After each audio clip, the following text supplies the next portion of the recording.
was too much fun. And we made a friend Yeah, by we doing the did. drive. That's right.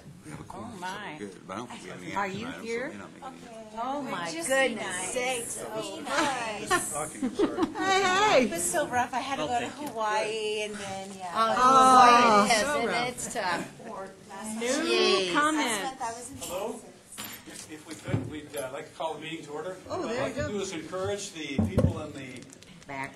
observers section, if they would move forward, so you can kind of hear what we're doing and kind of see what's going on. I think it'd really be important.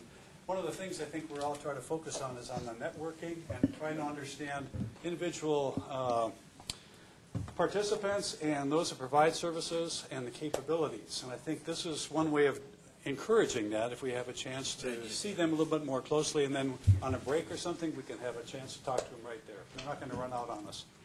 Okay. So we do have a quorum, so the meeting is now officially called to order. And if we could, can we start with the we have consent items? The first one would be the agenda. Are there any changes? Oh, great idea, Norma, thank you. Let's start with introductions.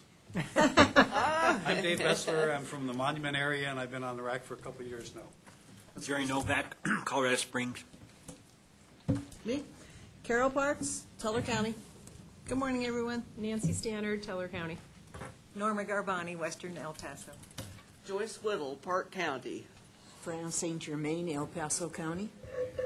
Dixie Herring, the Independence Center. Harry Schillinger, Area Agency on Aging. Phyllis Huggins, Eastern El Paso County. Cheryl Schnell, El Paso County Department of Human Services. Wendy Farr and Colorado Springs. Margaret Hunter, Myron Stratton Home. Joe Urban, AAA. And if we could start over here with the visitors. Jen Nemo, Community Health Partnerships. Jody Barker, Central Colorado Alzheimer's Association.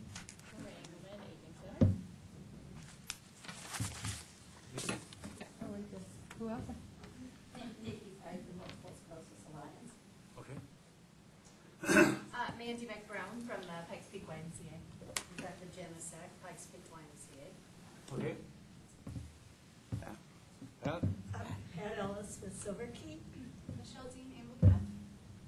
Casey Partridge, PPACG. Ralph Bowers, Other Senior Coalition. And Cynthia just won. And we have Cynthia is just coming in, I think. Is that right?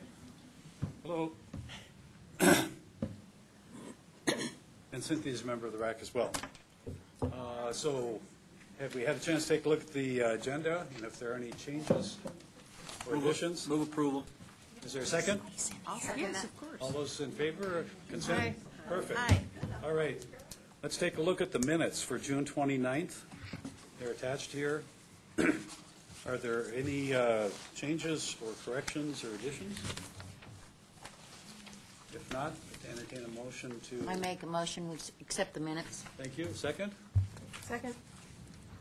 Any discussion? All those in favor? Aye. Aye. Perfect. We're moving right along here. Public comment. Done in 5 minutes. Pardon me? Nothing. I was just Items piggybacking not on your on the moving right agenda. along. Items not on the agenda.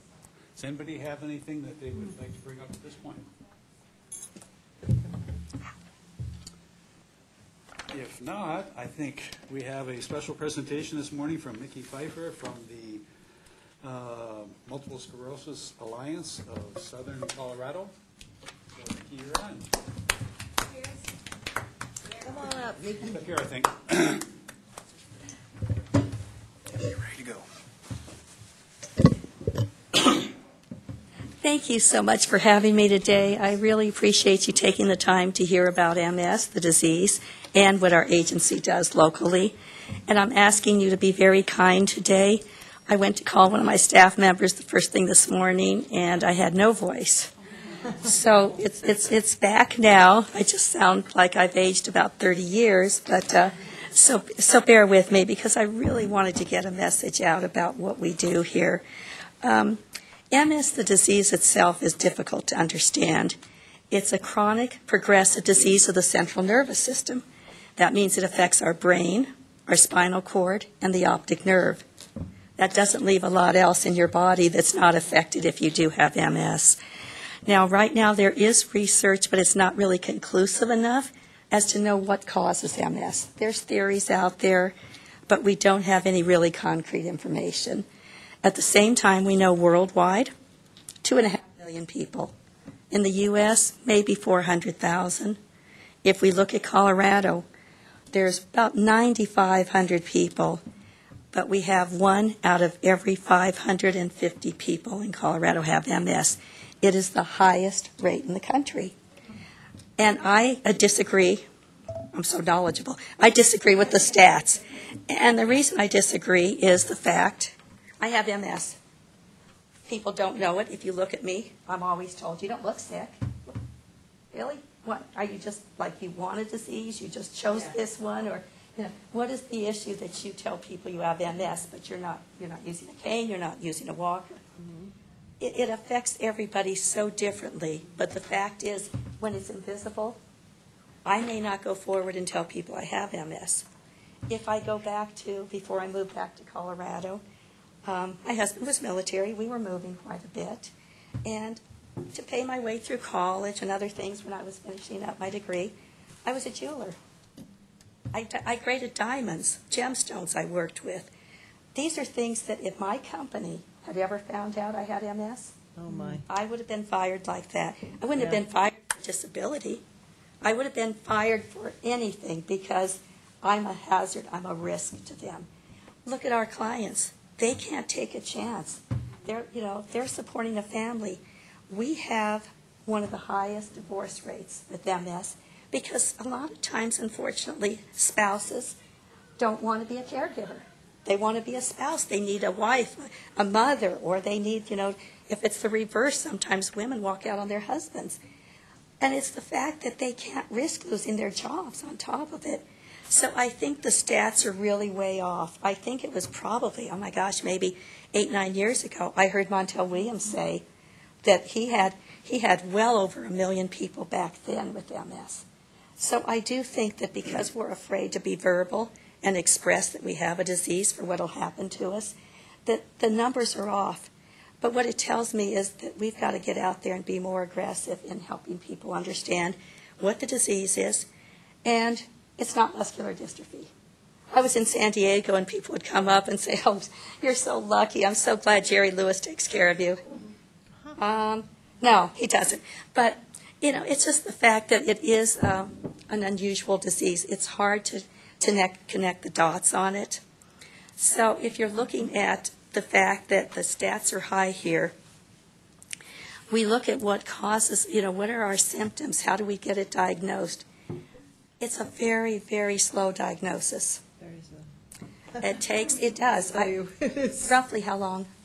Oh, it's, For you. I finally did the MRI, and for the longest time I didn't know. It was years, and I Years. just kept falling, and I was always falling. And my doctor said, I just thought you were a klutz. And I said, well, and I got the MRI, and finally, and that was positive. The MS on the lesion on the brain. So you're talking years to get a diagnosis. The average was 10 years. Mine was actually exactly 10 years because we all hear different stories. Probably the same. I was a workaholic. I had no children. My husband traveled, so all I did was work. And I was told, oh, honey, you're so stressed. You need to calm down. I was told it was in my head. We've all been told That's that. right. And so the fact that it's your central nervous system, it affects different parts of your body. So the severity and the number of everything about it, the severity varies in where it's affecting your body and then the location. So we've got symptoms. I brought a card because even with my memory, there are so many symptoms. Here's just a few of them that we could get. And this is all from the central nervous system. We have bladder issues, bowel issues, cognitive issues, depression, vertigo, numbness, pain, sexual dysfunction, speech difficulties, swallowing issues, balance issues, weakness in your muscles, and vision issues. That's a basic list. So for that reason, it is very, very difficult for a doctor to get a diagnosis. Carol goes to the doctor and she mentions one of those symptoms.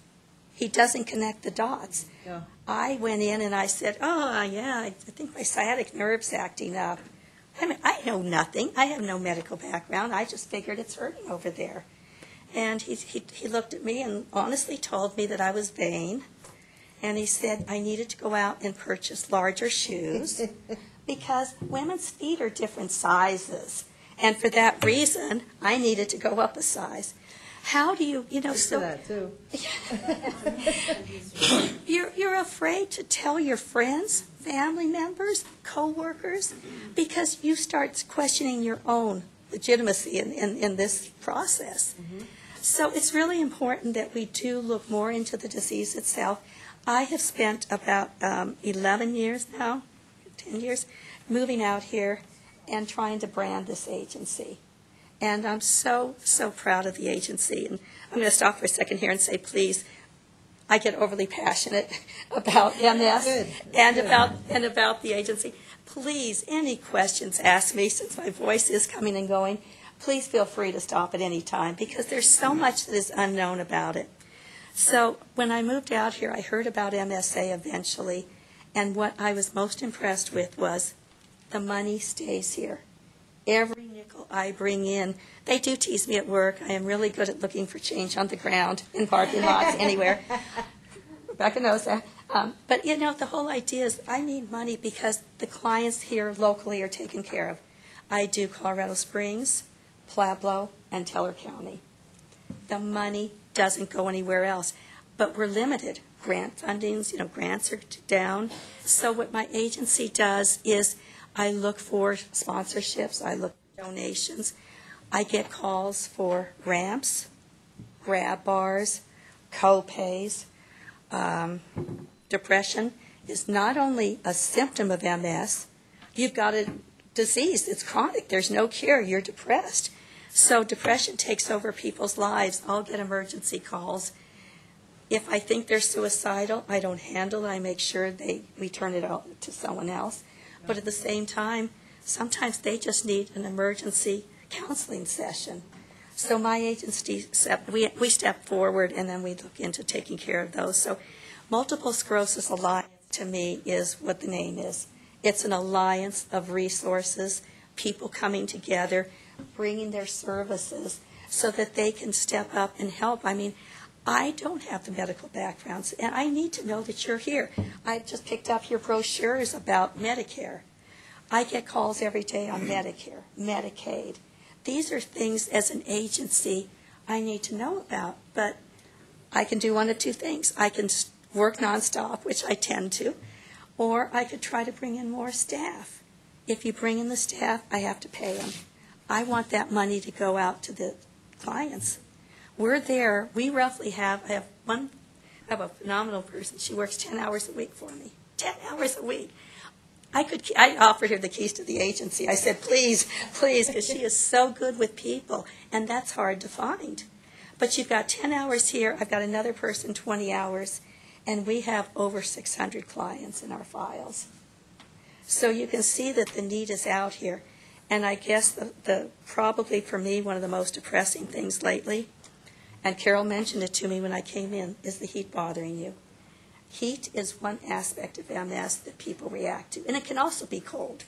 Mm-hmm. But for whatever reason, this summer seems to be affecting people.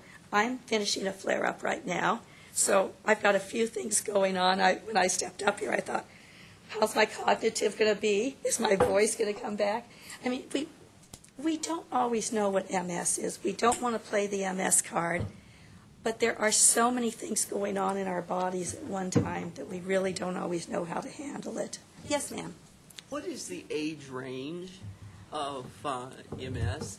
They used to say 30 to 50, and now I hear 20 to 40, 20 to 50. What really is upsetting is the fact we can't get a diagnosis quickly. I tell you, this month has been horrendous for me. Last week I met with an 18-year-old. She was a young woman just diagnosed. She brought her mom. I had a 22-year-old gentleman that came in the office the other day. He brought his 2-year-old and 3-year-old and his wife. It is getting sickening right now. So either we're getting a better diagnosis because technology is more advanced, or it could also just be the fact, I'd like to take some credit, because the ERs are calling us now at the agency, and they're calling us and saying, this looks like MS. They don't have a conclusive diagnosis. It looks like it. Talk to these people. So to answer your question, we really don't know. The youngest one in Colorado, I believe, is a client of ours. There's various stories on her that she was diagnosed in Denver at the age of 4. She's in her God 30s bless. now and suffering. So it's of young age then. Doesn't discriminate. It does. Carol's exactly right. And the reason this is so important for me to be here today is it's a progressive disease. There's no cure. So we can't rule out the fact that whether somebody got it at 20 or 50, they're going to be seniors. They're going to be the older generation. And what happens to them? They're ignored. They're neglected. Let's go back 20 years ago. I've had MS 26 years, but I was only diagnosed 11 years ago. Over 20 years ago, my doctors were vague. It was, take a med, don't take a med, we don't know if they help. Well, that was the philosophy. And so you go back 20, 30 years ago with these people in wheelchairs that are now in their 60s or 70s. They didn't take medication. The medication is the therapy. And I'm not for meds. I don't believe in a lot of medication. But they do offer disease-modifying drugs.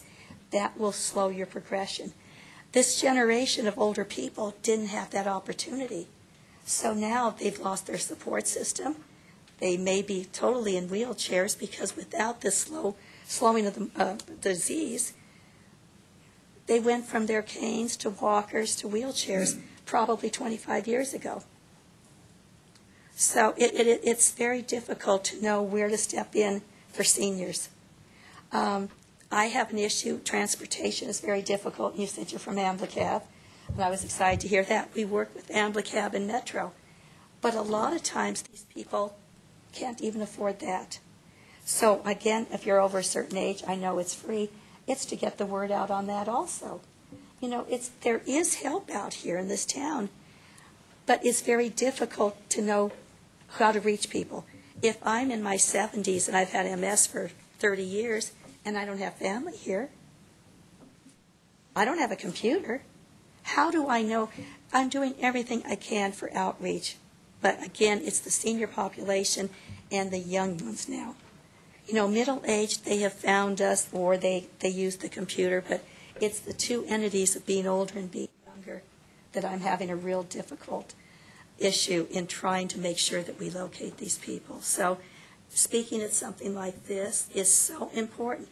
Somehow when you leave this room, and people always tell me this, you will eventually, in a short amount of time, meet somebody that has MS. And here you already know somebody. Well, now you know 2 of us. But it's the fact that you become aware of it. You see somebody walking and they can't lift their heel up. No one ever questioned it. It was always, oh, no, they hurt themselves. They hurt themselves. You know, now we start thinking about symptoms, foot drag, mobility issues. Yes, ma'am. Is there then a medical test that will diagnose? There is nothing It's just a group of conclusive. symptoms? I was told, so go back 12 years ago, I was told I should have a spinal lumbar puncture. Those are horrible and they're painful. And now they told me, do it, don't do it. But you have MRI showing that you have lesions in your brain. That's somewhat pretty much conclusive. We do have people that don't have enough lesions in their brain to be conclusive. And yet the doctors in Colorado Springs are putting them on an MS drug. How do you put someone on a medication if you're not totally convinced? We're so politically correct here. We're afraid of lawsuits. So they'd rather go ahead and put you on a drug. That's scary. But we don't have a conclusive test. But my doctor, and I have to trust where I go. He's a guest speaker for us, and he's been around many years specializing in MS. He says the lumbar puncture has false negatives and false positives. So we're out. There's really nothing totally conclusive. There's no blood test. Okay, go in and find out. And that's why this drags on and on. But think about it. If these people are in wheelchairs that are older, it's because they didn't have meds when they were younger to take and get started on. If we don't get a diagnosis of somebody for 8 years, 10 years, they're not taking medication that whole time. What a difference that would make in these people's lives. If we can slow it at the onset, maybe we're not going to have the number of wheelchairs that we have now. So. Oh, Go ahead. Go ahead. You said earlier, but I didn't catch it. Sure. What counties your alliance covers? Pueblo, we're in Pueblo, Pueblo. Teller County, and the Springs. Okay. It's southern Colorado. Southern Colorado. Okay. And again, I don't have enough staff or help to get out to the more rural areas. We try to run larger programs to hopefully bring those people in. But again, if you are wheelchair bound, if you're homebound, I have a real difficult time. We have a phenomenal client in Florissant. Never met her. I've talked to her on the phone all the time. And I tried to get her help. Somebody, it was from your group actually, Carol, somebody told me about her, and I called her.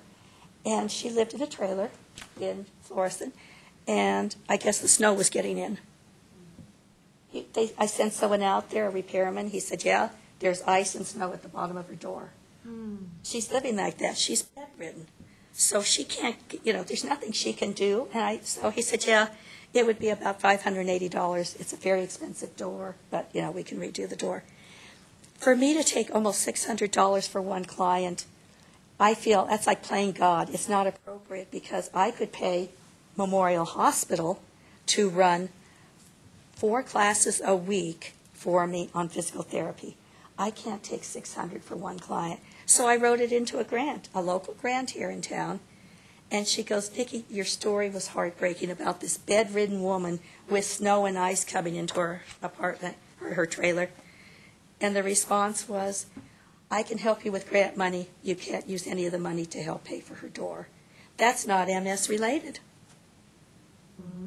So if she didn't have MS, she'd be able to work. If she was able to work, she wouldn't be laying in her bed where she can't get up to do anything to adjust, the door for herself or help her. It's this, this mentality that we struggle to get the word out. Does she have family? No. I do have visitors now. I found someone in Teller County that actually can drive and pick up people and take them if she's not up to groups. But I can get her to the doctors now, and that's free transportation. And I buy Walmart cards, and now I can have the cards dropped off at her house. Her testimonial to me, she actually wrote it. She called in and then wrote a letter to our agency. She said, I can't remember the last time I had meat in my freezer. So, again, these are the people that we're trying so hard to reach. Is there a relationship of MS to ALS? Hey, it's interesting you asked that. It's come up recently. I never heard of that before. For a while they said, I'm so sorry, ALS, Lou Gehrig's disease. Right now, they're saying finally they ruled out Parkinson's. For a while they were saying Parkinson's Parkinson's was what I heard. similar. Now they're saying they don't think so. But ALS, we have a client that they're trying to diagnose whether it's MS or ALS. So we're getting questions on that now, which is very frightening because not that MS is a wonderful disease, but ALS is just, your life it's over. It's just over with that. So I hope they do more research on that. But that's. I have a related question. Many of the symptoms you described are similar to peripheral neuropathy. Yes, exactly. Very similar. Is there any relationship to that? Again, I think the problem is I don't think there's enough money to do research on all these, but you're exactly right, because when you're talking about some of these symptoms, people with MS are interesting. They are very receptive they watch and observe everything. I had a blouse on the other day that buttoned down the front, and the buttons were small. And the woman looked at me and she goes, did you dress yourself this morning? and I was too embarrassed to say that actually I'd wear that when my husband's around because I can't do the small buttons either. And so it's you're right, that neuropathy, it's like I have, Little things. yeah, we don't really always know if it's MS or something else, but I'm left-handed. All my symptoms are on my left side. But it's like I always feel like I'm dressed on the right side. But not left. And so, yes, we need to know more about these other anything autoimmune, though.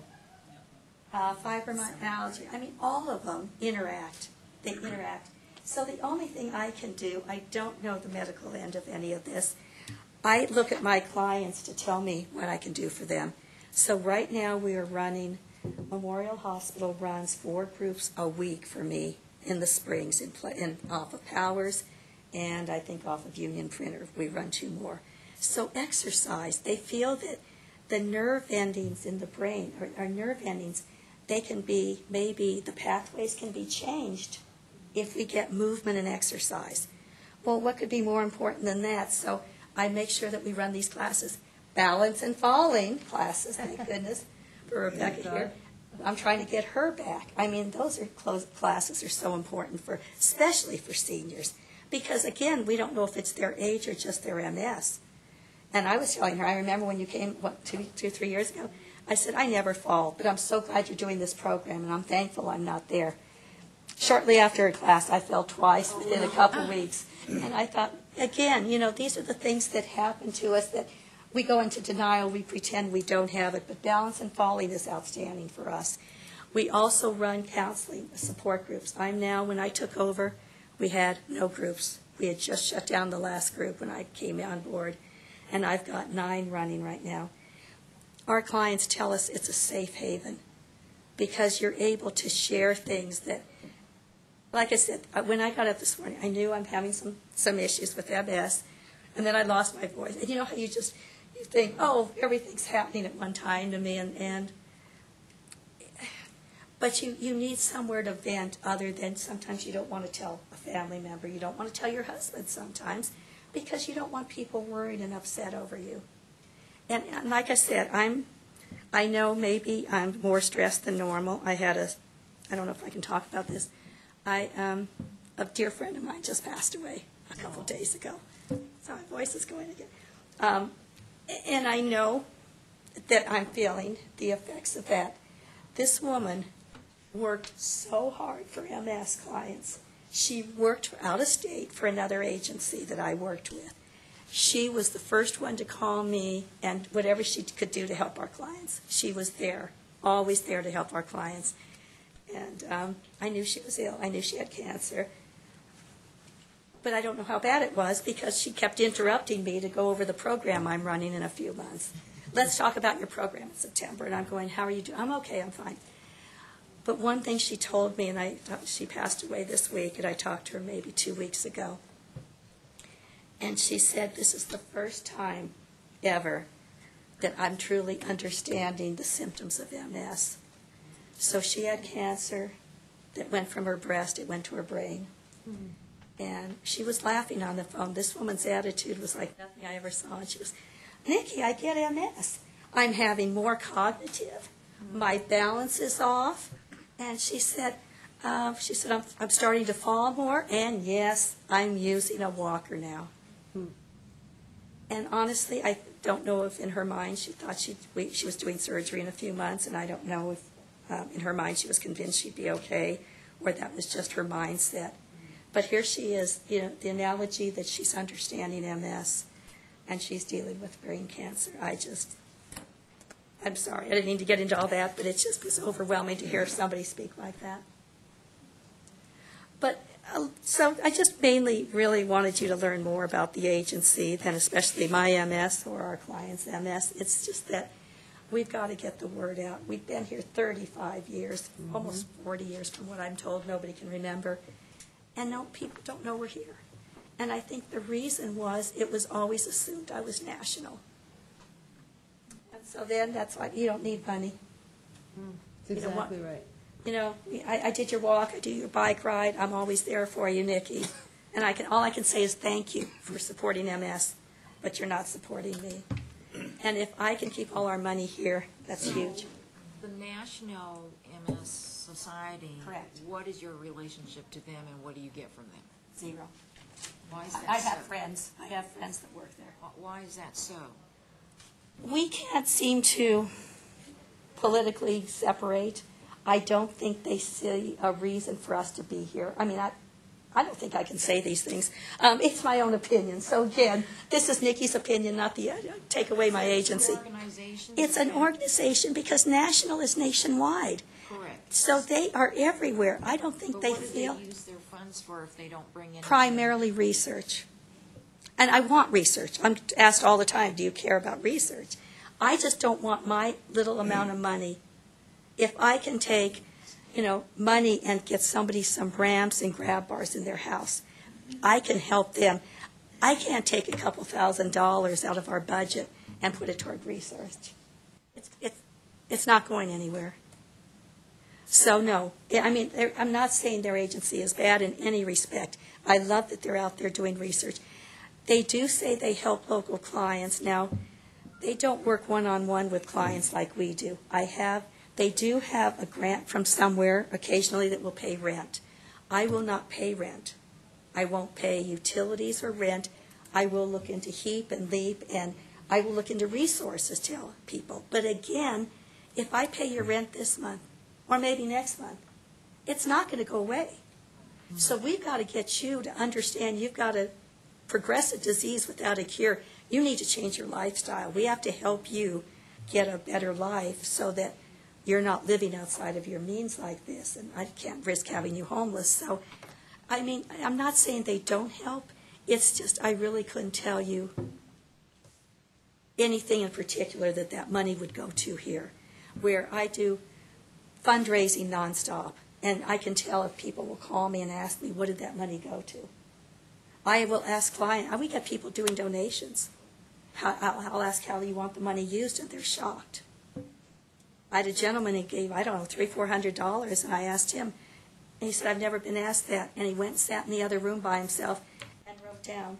It wasn't, for him it was a lot of money, for us, any amount of money. And he wrote down, I'd like $110 to go to physical exercise for these people. I want $100 to go to an emergency fund. I thought, I was so excited that he knew how he wanted the money used, and I can do that. But when I was in California, all we had was national when I was diagnosed, and they're wonderful. But again, there was nothing there that I felt. I didn't have any recourse. People didn't call me from national. How are you feeling today? How are you doing? I want one-on-one. I want our clients to know we're there. Carol's going to say, I haven't heard from him. No. It's hard. It's really hard, being as small as we are, to get the word out. So anything any of you can do to mention to people that we're in the local area, or if you run into people, like I said, the doctor's office in the Springs and the ER now, the hospitals are calling our agency now. So, again, I knew that I'd go over time. I didn't mean to get carried away. Someone should have just told me to be quiet. But I get so excited that we are in the community to help the MS people. So, Are you a please. 501c3? Yes, we are. Yeah, like I said, it's been, I need to get the exact date. It's been over 38 years. But what they did is, and here's a true story when you asked about national.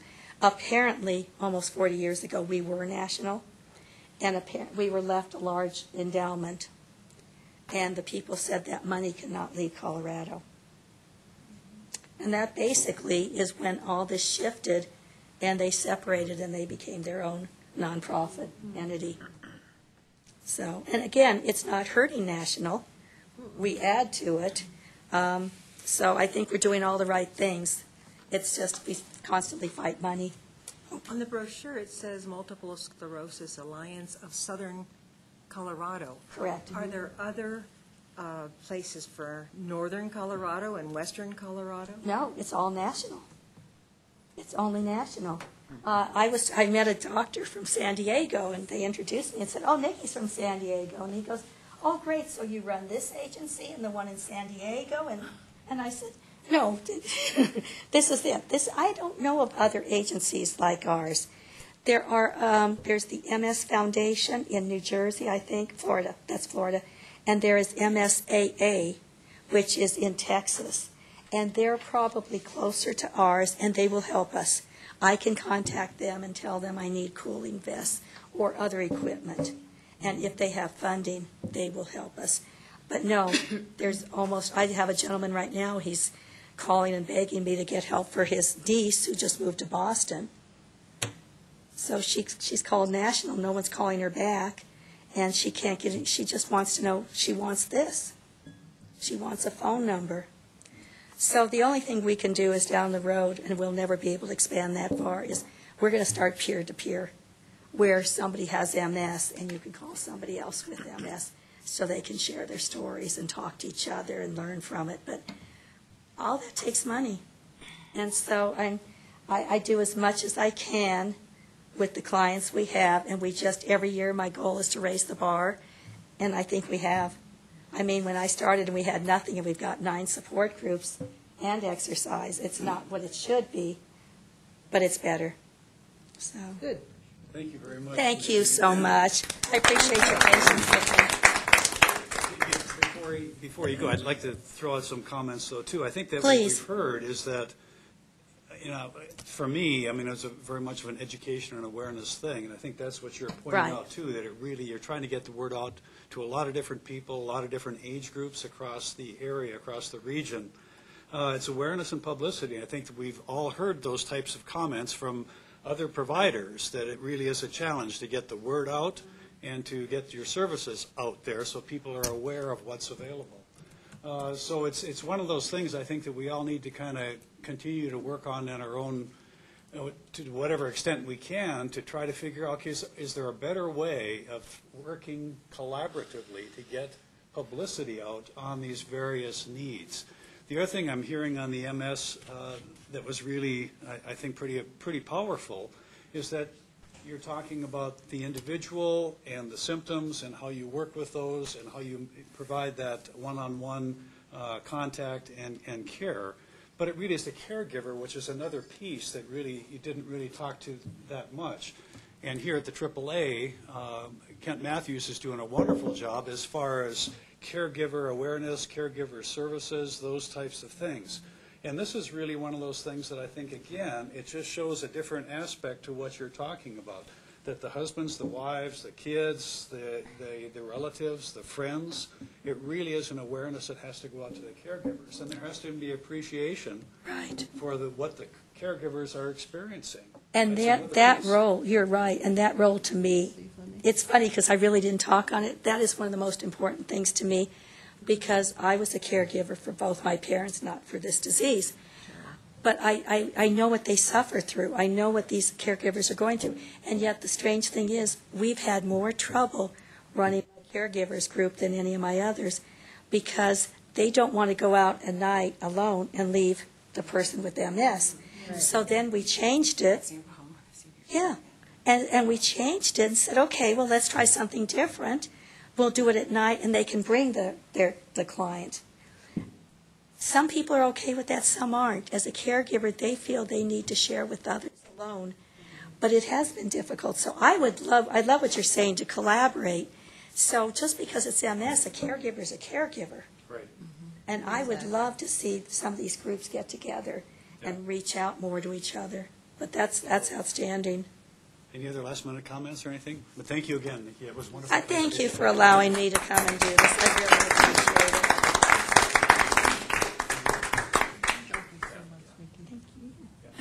it. Jerry just made a side comment saying she's an angel. She is. I can attest to that. You guys are wonderful. So then, hi, Joe. Yes. Good to see you. We didn't see you Well, yet. just a wee tardy, I apologize. It's good to see Joe Ruth again. She's the previous It's always great to see inhabitant Joe of Ruth.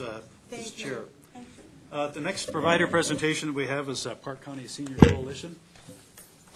Looks like Bobby's here again. Surprise, that's right. Bobby's always here. I try to be. Do you have the handout? No, I see it's getting handed out. We do have our information about the services and units that were provided. You should get a copy of that very shortly. I do not have a PowerPoint today. I just am going to be going over the handout with you. Yeah. Park County, I'm Bobby Gore with Park County Senior Coalition, and many of you are familiar with me because I am a habitual guest, so. Repeat offender, right? Yes, and I am generally here representing Park County Senior Coalition. We are the only provider in Park County. We do have other agencies that are receiving assistance to help support Park County. So beyond the services that are listed here, we do get additional services in Park County. Nutritional counseling is provided by Linda Sorensen, and that's true for the entire region. Caregiver counseling is available through Teller County. They cover Park County and Teller through one grant. And then the telephone assurance is available through Prospect, so we have some of that coverage in Park County. The services that we have listed show that Pikes Peak Area Agency on Aging and Area Council of Governments have a heavy influence in Park County. When we get referrals, a lot of times people assume that since we're doing all of this, we must be doing everything else as well. And so Park County Senior Coalition does a lot of referral or information and assistance type of work, and in the past we did that without specific funding for it. This year was the first year that we had case management, and it took us a little while to learn how to use it and how to report it. And then from there, that has made a huge difference for our agency in our ability to provide services. Prior to this year, when we did information and referral, we did a handoff. We would give the information to the client and expect them to be able to follow up. This year, for the first time, we were able to help with that follow-up. We had the resources to be able to do that. And as a result, we've had a 54% increase in the clients that we serve. Previously, we would have been putting them on a waiting list or handing them off and hoping that they got help somewhere else. We didn't have the staffing or the time to be able to do that follow-up, and that follow-up has made a huge difference.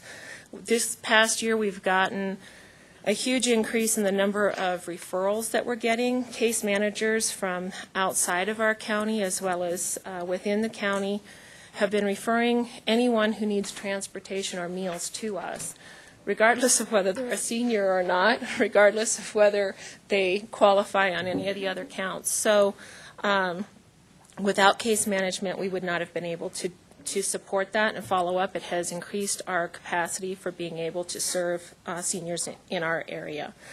The assisted transportation and transportation, both are on here. We've been working with Pikes Peak Area Agency on Aging staff to attempt to get a voucher program going in Park County. One of the things that we have seen happening, and I don't have a very good explanation for it, just that it's a change that we're observing. The clients that we've served, even people who've received service in the past and are familiar with the program, have a desire to have more control over the program themselves.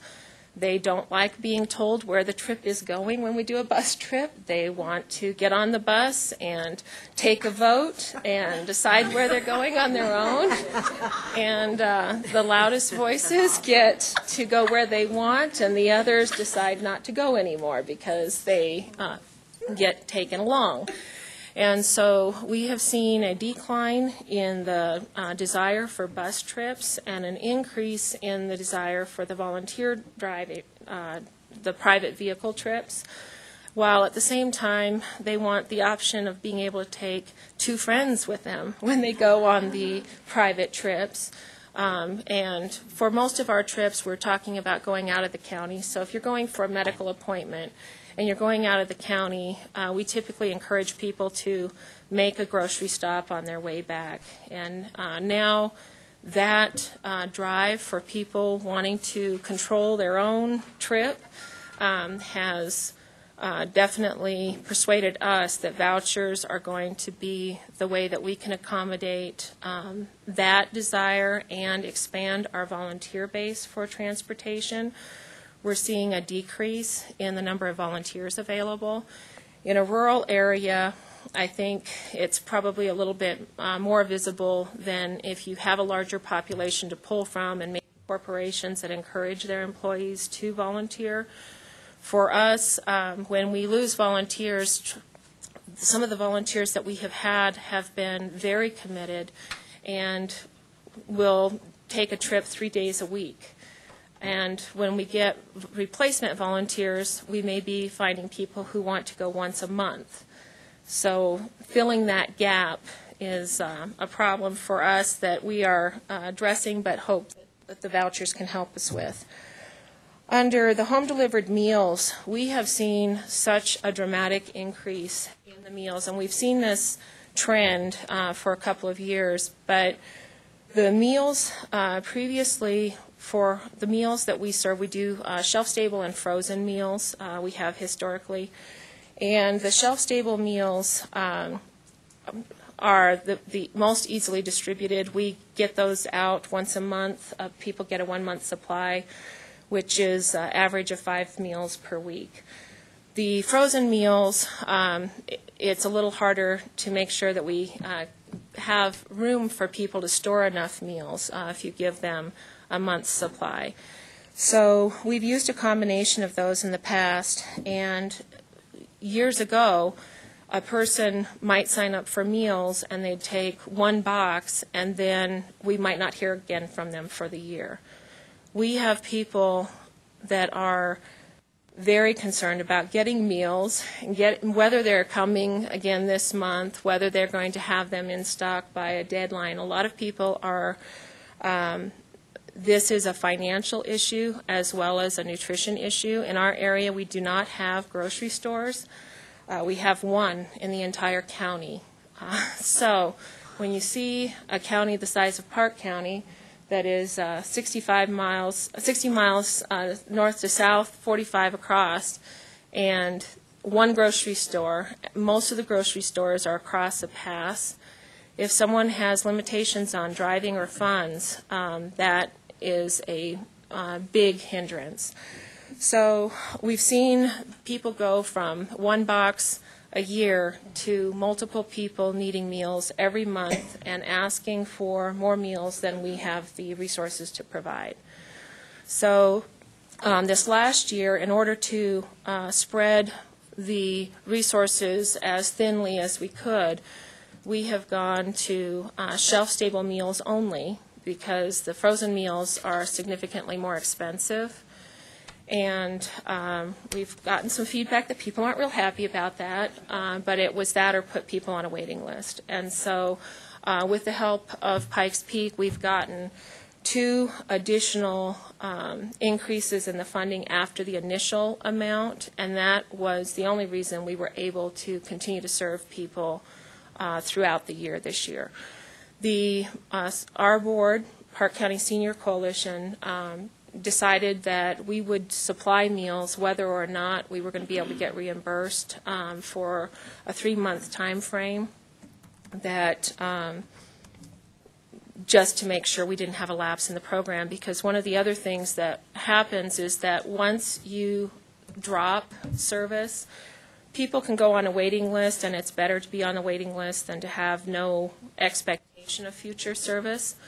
But for the people who've been relying on that program, there's a break in trust when they lose service.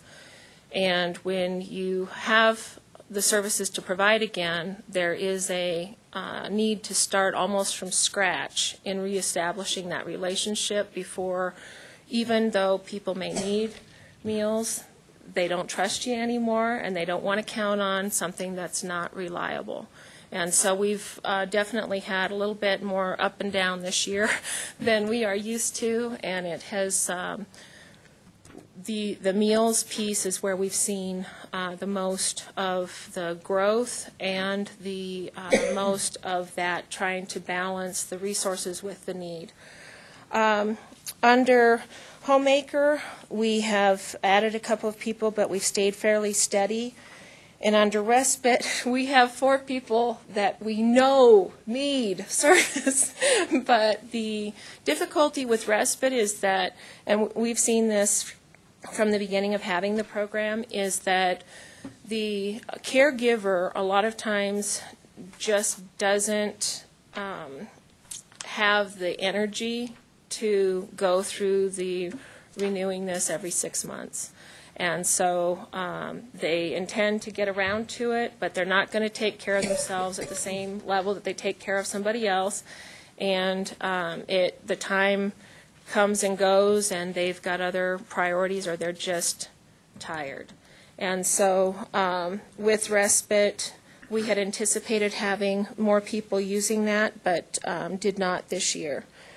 Under our accomplishments, we did mention the increase in participation just under the meals. That was a goal for the state and part of our contract this year, that we would try to increase the participation in the meals program and get positive feedback. And I don't know how we wound up I know the statewide response on how happy people were with the program and things like that, but there were measures that were new this year for satisfaction with the meals, and I'm hoping that we got more of the feedback from the people before we lost the frozen meals, and maybe before they were cut from the number that they were used to the more stringent measures. The maintaining service delivery in spite of disruptions.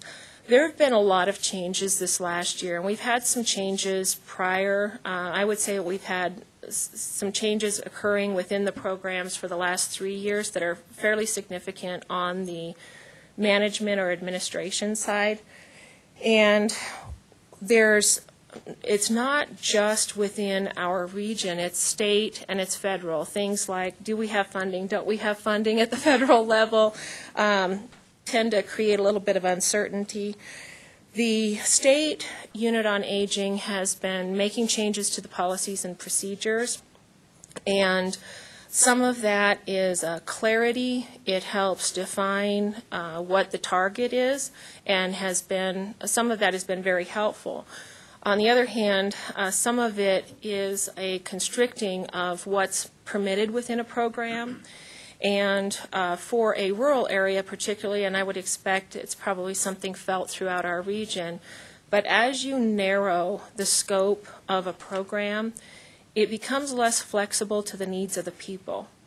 And so we are less able to respond to what's happening in our environment or to the economy when the definition becomes very narrow.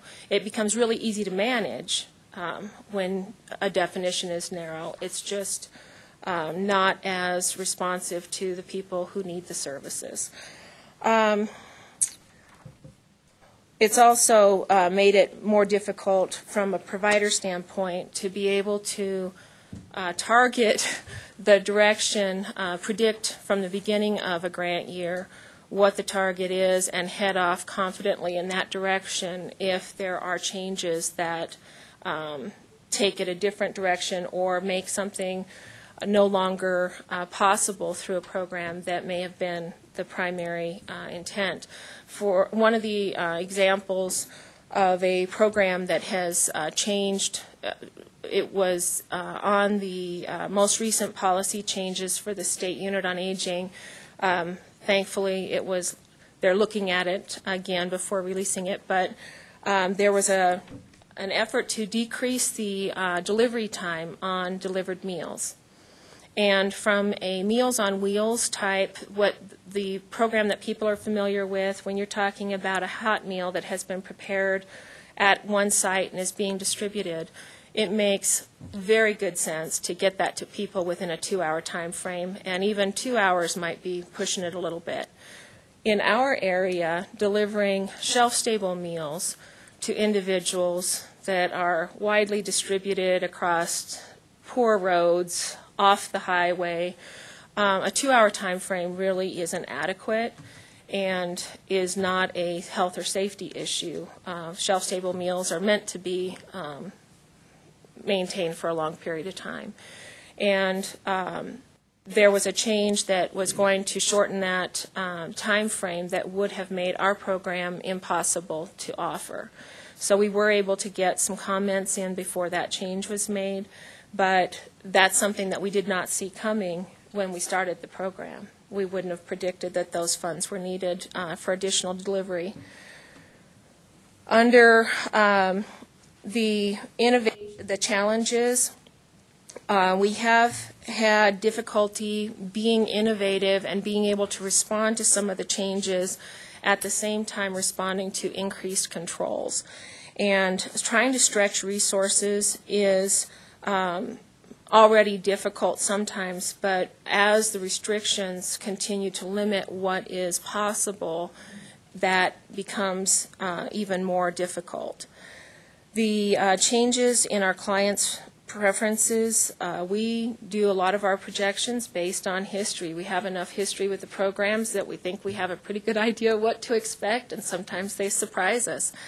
And not only is that showing the desire for client-directed individual trips is one place that clients want choice, and the other is that we have seen a shift in the response that we're getting from clients. People who were previously happy to have services available, pleased that we had anything in Park County, have gone to expecting that more is available and expecting that it's going to be custom, not something, a solution that fits a wide audience, but something that is personalized to them. And our ability to do that is very limited. The gap between the expectation and what we're able to provide is an obstacle to the programs. The people that are dissatisfied as a result are a negative impact on the programs themselves. One of the pieces that the coalition had this year, we had a loss of a key staff position. A person that had been there for 3 years left suddenly, and it did create a disruption in our programs. We were very pleased to be able to keep all the programs going. The clients did give us feedback that we weren't being as customer service oriented as they would have liked, but we got that resolved very quickly. We're able to get new staff in and got the workflow corrected and retrained. We went kind of back to the basics to make sure that we were on course with all the programs. The declining volunteer program, population, we also have more competition. All of the services that use volunteers are now competing more heavily for the smaller pool. Some of the people that we have had as volunteers in the past have had to go back to work. Some of them that had intended to stay in Park County all their lives are now moving out of the area, and some of them are aging out of, they now need to take care of themselves and can no longer take on taking care of others. The challenges we've had this year has been one that was more variable and less predictable than we have previously encountered. At the same time, we had more growth this year than we've ever seen. So trying to measure how much is because of additional clients and additional expectations versus how much is variability within the administrative side of it is very difficult to tell at this point. For unmet needs, on our wait list, the two high priority items are the meals program and the transportation program. Both we do anticipate getting additional funding for to try to cover some of the gaps. On the meals, we could easily provide 2 times the meals that we're providing. The demand is there. People are requesting it on a regular basis. For us, if you look at the average, we're getting about 2 1/4 meals I believe, per week, where we should be getting 5. And some of that has to do with the variability of when we did have gaps in our ability to deliver the meals.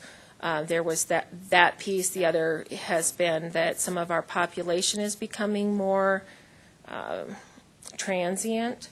We have, in Park County, we've had an influx of people moving in that many of them last 2 or 3 months. And some of that in the South Park area has been due to the marijuana industry, families that didn't come with a whole lot of resources that were expecting services to be here, brought grandma or that kind of thing, and then aren't able to sustain. Park County's not an easy place to find housing right now. It's not got the resources that people might be used to from other states or other more populated areas. And so some of the people that we've been serving are that kind of population. And then the people that we have been serving, we're seeing an increase in their need. And I think that's more of their finances have stayed the same, but food is costing more. Under transportation, the strongest outcry is for less restriction. People want to have less documentation and more freedom to do the trips that they want to do and with whoever they want to drive. And so we are working through that. On the non-Pikes Peak Area Agency on Aging funding, we have done a cooperative effort with the local school through a Summit Foundation grant to provide a shared meal program. They provided the meal, the staffing, the location, all of those pieces. We got a grant to help pay for the meal cost and to provide interaction between the seniors and the youth. And it was very successful for a handful of people and not so successful as an overall program. We had people who really liked the idea but didn't plan ahead, they'd come into town and forget, or they didn't think about it until they missed the lunch period, that kind of thing. So it did not seem to be to accomplish what we had hoped it would. We wanted to add to the frozen and shelf-stable options. We did increase outreach to targeted populations. Part of that was through joint activities with a group called Rocky Mountain Rural Health. They do community outreach on site in each of our communities, and we went with them and made that connection. And then the Veterans Grant that we have been working with, we continued. And that continues to receive additional veterans that help us identify the majority of the people that we are finding through the Veterans Program are seniors, and the word of mouth is much more powerful than any other marketing that we could do to bring people to the Older Americans Act programs. For the information for the RAC to know, I do think that the Older Americans Act programs, I've been involved with other nonprofits that had good ideas but maybe a poorer structure for accomplishing what their goals or mission was. The Older American Act programs have a strong foundation and they have a strong history. Some of the changes that there's an increase in the desire to perfect. And perfection is a wonderful thing. I agree that that is a worthy goal. When you start off with something that is quality and good to begin with and then continue to perfect it, sometimes it goes beyond where it is helping and becomes such a narrowed scope that you can perfect a piece without it really improving the outcomes. And with some of what I've seen with the Older Americans Act programs right now, I think that's a concern, that something to be a little bit on the alert for. The lack of the flexibility or the decreasing flexibility makes the programs less vital and responsive to the people who need them. There are some opportunities that are part of regulation right now. Within the OMB Super Circular, there was an attempt to decrease paperwork and administration. And that is a worthy goal, and it's government, so Good luck. yeah, but it did create that opportunity. And I believe that right now, particularly while we have an increase in demand, that the getting rid of some of the detail of the paperwork side of it would work towards increasing the quantity of service. The quality of the programs is very powerful. Yes, they're doing wonderful things, and yes, it's very measurable, the quality, but the perfecting the quality does not, continuing in that direction does not allow for the breadth of service that is needed going forward. And I think even at the state level, that they have been working towards trying to make programs more usable, things like with the voucher program. At the same time, that perfection of quality, we signed up for the case management, and when we submit a request, it is under the environment at that time, and then the environment might change. And this last year, I believe it was in February or April, there was a change made to the case management program, and it took, the case management had been very light. It was not very well fleshed out. There was a lot of room for guessing within that program of what the expectation was for the qualifications of a person doing case management.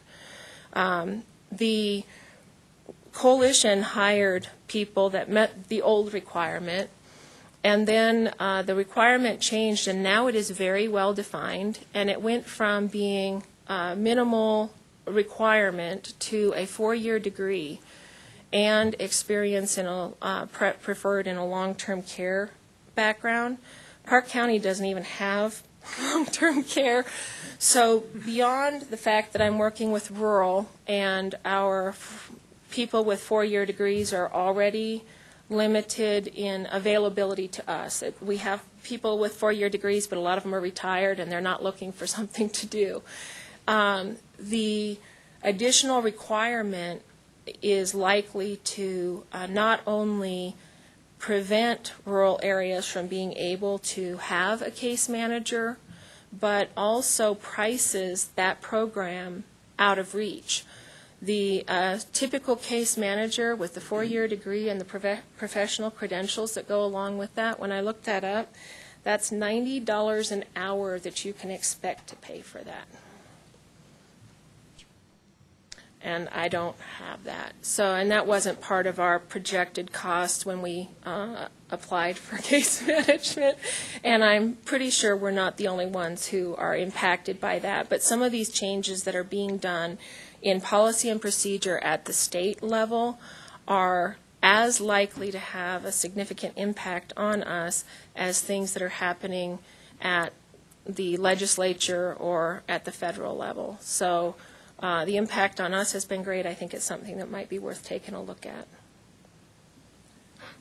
Do we have questions? Questions? Comments? Cynthia? Can you describe what is a shelf-stable meal? Shelf-stable meals are usually dry items. It's things like canned soups, canned goods, packaged like a food bar that's dry and will last on the shelf. The shelf-stable meals have a shelf life of up to 18 months. So nutrition-wise, it's not, you don't have adequate protein or the vitamin C? The shelf-stable meals have to meet the same requirements that the frozen meals or a congregate meal site has to meet. The difference is nothing's going to be fresh for sure. It's not even going to be close to fresh. At least with the frozen meals, you have something that is more consistent with the way that it occurs naturally. With the shelf-stable meals, it's stuff that you put in it's pantry-type items, but it does meet the same requirements as the frozen meals. Yes. Cost comparison between a frozen meal and a shelf-stable meal. The last, I need to go back and look at the numbers, but we use 2 suppliers. I don't know about the rest of what's available within our region. We have only found 2 providers of the shelf-stable meals that meet the requirements for our state, and we go through JA Foods, and for theirs, I believe it's $2.85 per meal. The frozen meals are now $1 more.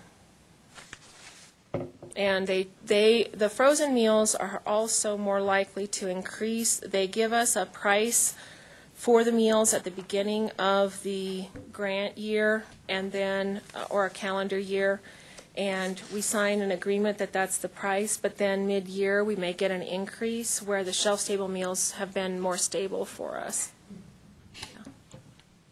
When you have, this is something that I encounter out there, is the aspect of, what about family?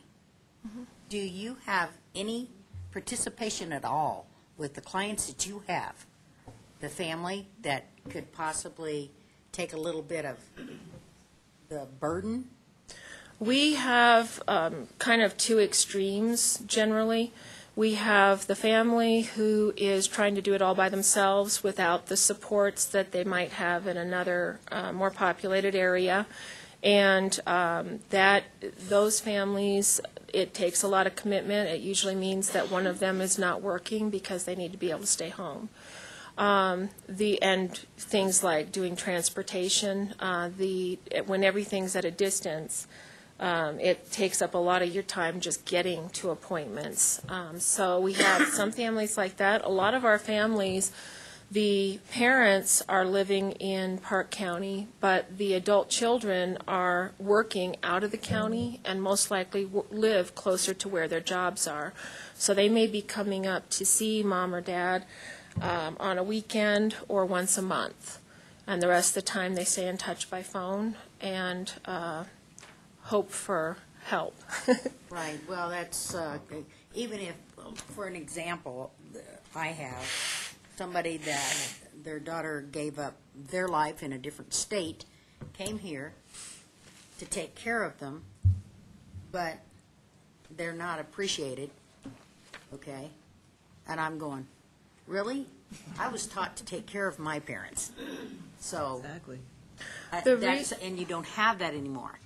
The resources that are available are shrinking, and it's not, even if someone has the finances to pay for someone to come in, a lot of times in our area, it's 3 months, and then you're looking for another person because they've left for another job, maybe found something that was paid more, maybe something that was they had more of a social life once work was done at the end of the day.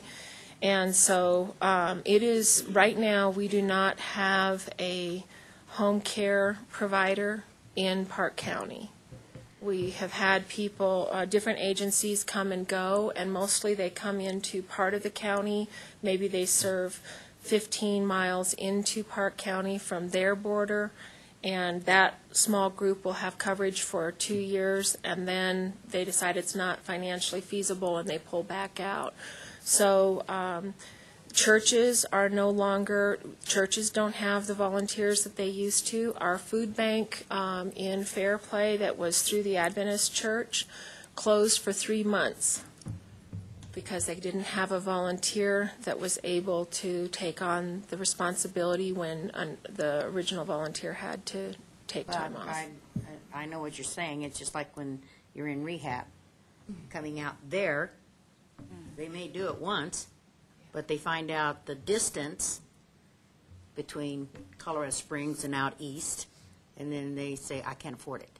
And the resources that were available within a community or within a church are no longer, some of it is a lack of time because people are putting more into jobs, but there's also less of an expectation. There are a lot of people that don't see a need to volunteer.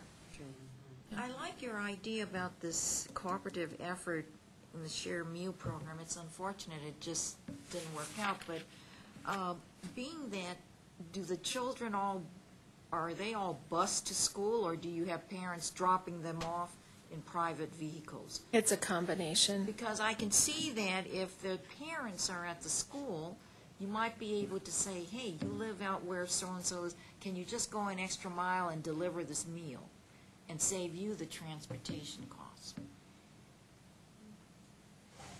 We could check into something like that. We haven't Because they're had. coming anyway to drop their child off, and they're picking them up anyway. Can you take 5 meals and distribute it for us? So Volunteer. that was a separate program that's separate from the Pikes Peak Area Agency on Aging program. And one of the difficulties, we had to find something that was very low cost. We were trying to get the most bang for our buck for the meals. And so the cost to the coalition was only the cost that the school would have charged for that meal for a student. Once you add delivery and you start a whole nother program, it becomes something different. As long as we are serving people at the school, or people are going to the school, they're covered under the school's umbrella of the insurance and the regulation. But once we take meals from there to deliver them, the cost of providing that goes up. And we could. I'm looking at it as a volunteer. I'm a parent, I'm dropping my son off. I'll gladly, I have to go back home, take this meal and go an extra mile and deliver it. I'm a volunteer. So that might be an extra source of where your volunteers can come from. Parents, from the schools. And schools are a good resource right now. That's the schools and the library are where a lot of people are congregating and are willing to volunteer, but they're volunteering in different ways than they have historically. This might be a different approach, and as long as you have the meals available, ready to go, parent will just pick it up and take it, and you will save your transportation. I mean, I've been out now to Fair Play, and I've seen it. Yes. And I realize that there's only so many people there, but it seems like because of its smallness, people know each other, and that's a good thing. People do help work together to help each other out. So in that regard, the school, to me, plays a very important role in assisting community needs. They do. True. Do you have a question? Yeah. Do you have a partnership with Park County Human Services in terms of eligibility for SNAP or other old age pension programs, those kinds of things that would bring some resources? We do referral to Human Services. We're actually in a building where our office is right next door to Human Services. The SNAP, it's not easily coordinated. They're usually, they have a lead time of at least a week when we have people that need to sign up or something like that. So we provide information and then help get them in contact with Human Services. We do not have a combined program at this point. The Human Services did work with us on a Medicaid non-emergent transportation. We worked with Human Services, Rocky Mountain Rural Health, and then our agency provided some of the dispatch portion. And the grant that Rocky Mountain Rural Health received paid for that piece to be done, and then Human Services handled the anybody that couldn't get covered through the regular dispatch. So we've worked together on some projects. It's we're on 2 different kinds of systems, and so it sometimes doesn't coordinate as well as we would like it to. But we make sure people know of all the resources available to them. Bobby, I just Sometimes like there's resistance from different generations in terms of applying for benefits as well, and so I didn't know if that was part of the concern too, or... We're not seeing that. People are pretty much at a point where they know they need help, where we are. I don't know if that's true everywhere, but people who had some hesitance previously are not concerned about that anymore.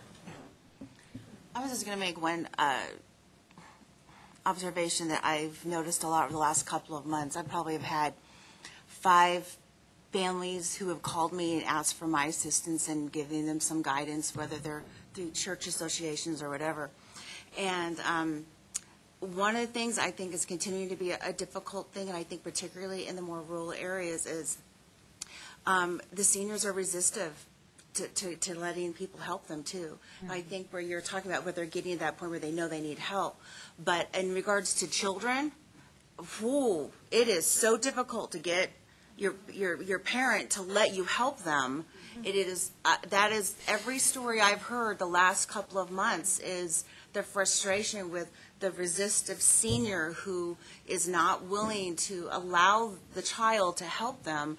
And I understand that a lot of times when you have a parent who is more rural, who's been very independent, has lived their lives, chosen to live their lives out in other areas, there may be very good reasons why the children live in town.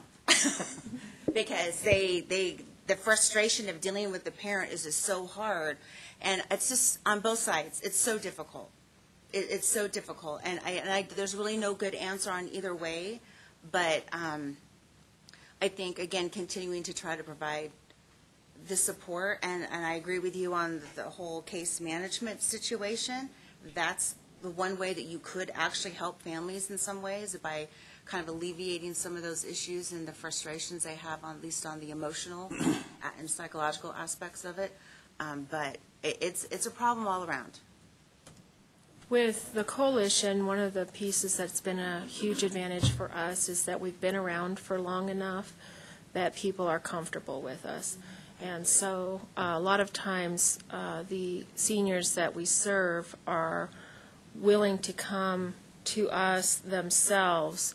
I don't think that the relationship, if it was their adult son or daughter that was trying to manage it for them, that it would go probably as well.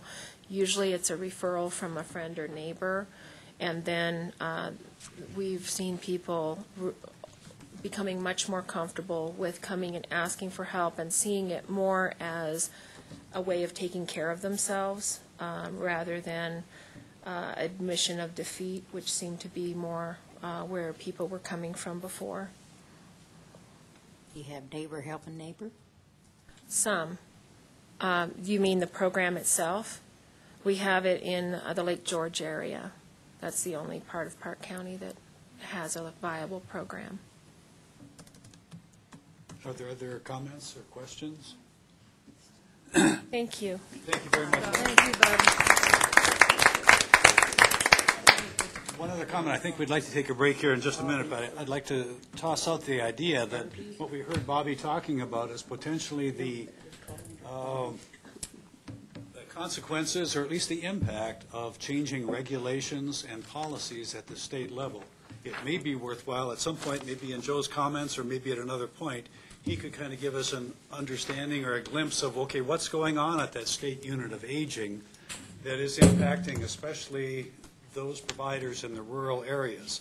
I'm sure it's impacting those in the metropolitan area as well, but primarily I think the impacts are a little bit stronger, a little bit more immediate in that rural area. Down the road, it may be one of those things where we might want to say, invite down somebody from the State Unit on Aging to give us, generally, all of us, an understanding, okay, what's the environment that they're dealing with, and help us understand a little bit more the reality that they're dealing with in looking at the individual programs and policies and regulations. I think that would be helpful for us as a group here in looking at the services provided across 3 counties. So, why don't we take a break for about 10 minutes here if we can, be back at 22. Appreciate it. Thank you. It's an opportunity for networking.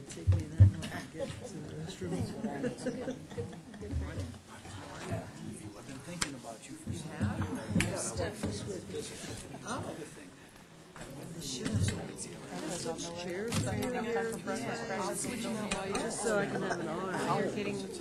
That's what I thought. If you don't mind. You poor thing, you get abused once a month. I know that for a fact. Well, I'm the abuser. I appreciate it. No, I'm just gonna try it. All right, so we're going to do this. Yeah, thank you. Oh, yes. You're a savior. That's why I keep leaning on you. Just an idea, is it No. You need to use it.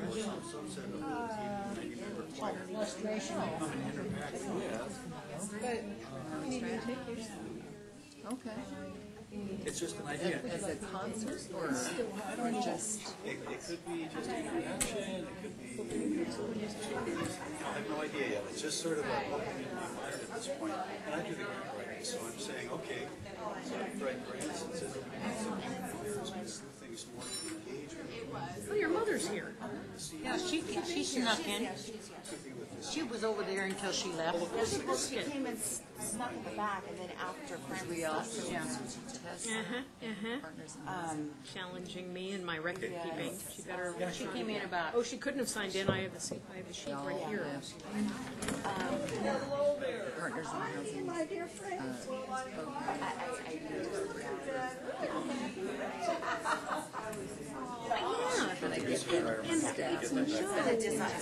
No criticism. I completely agree. It's just back here. Well, the March one, Oh. the end of March,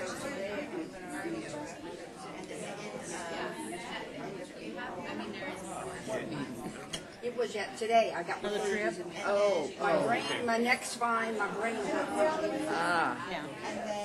But And I don't know exactly what that would mean. It could well, be, what I could do. there's actually, and I've been on their board for a local chapter for that shared as, this is the first time I thought about going to my shop.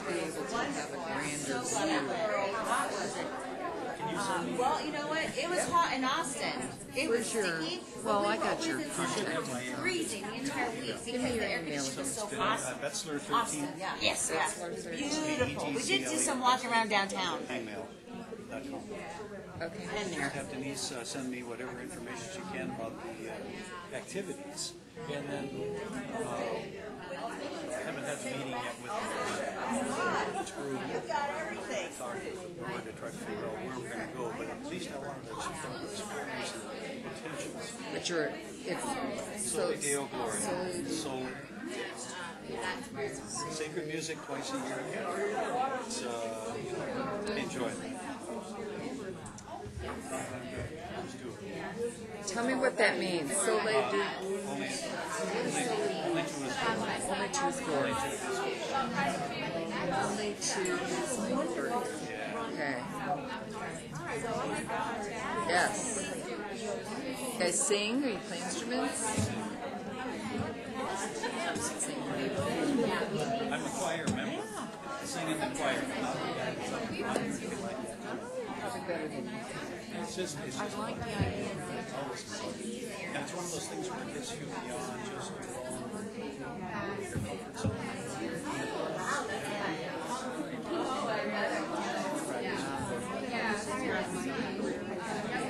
Yeah, so I wanted this basically. I'm also going to talk with Dixie. Okay. Because I was thinking a similar thing Good. It's going, I'll tell you. Right. We got 2-7. What we got. We didn't get any hail though, at all. Do you ever see Patty Jolly? Wow. She's got a senior center, that's why I was wondering.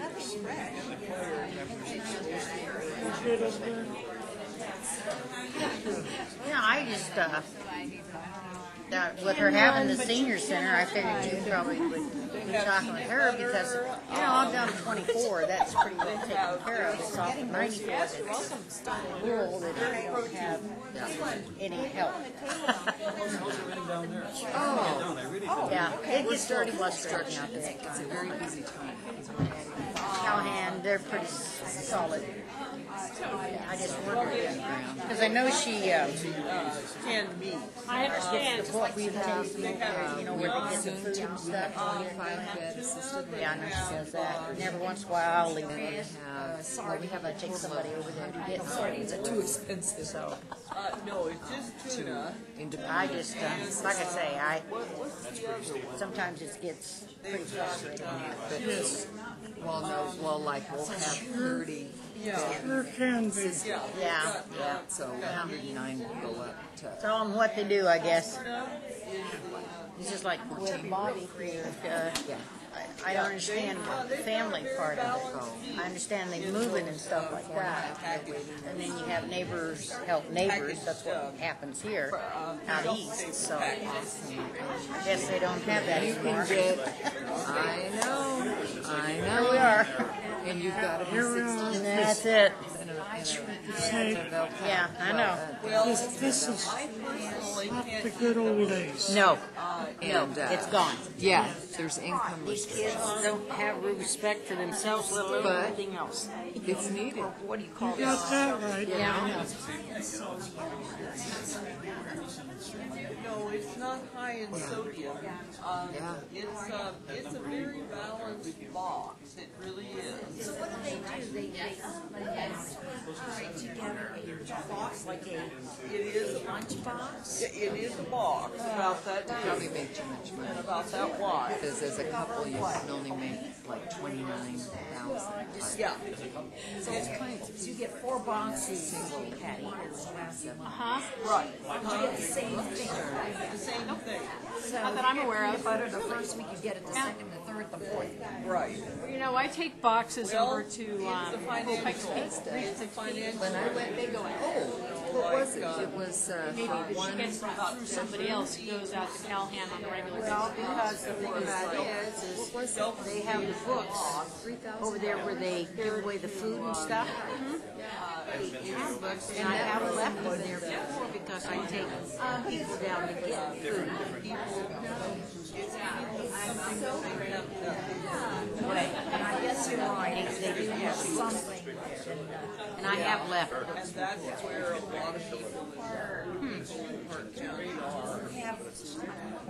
They've done a Serving this food waste. population. But the I population think if the senior center, she would be in contact whether these people are eating it or they're dumping not it. very many. She's pretty used to flying on her own out there. They're hidden in there, aren't they? I'm not sure that she really relies on anybody out very far outside of Callahan at all. Care for tuna, and so you're giving them these. Not to my knowledge, I don't. But like I say, Highway 20, Peyton, Falcon, Callahan are all pretty well. They have sources. But then you're on the west side of the I-25. Things that off at 94 don't. Right. Mine is. There's pretty good sized towns. Yeah. No, they're all tagged. They're all, even then, you have to sprint to So I was advising, go out to see.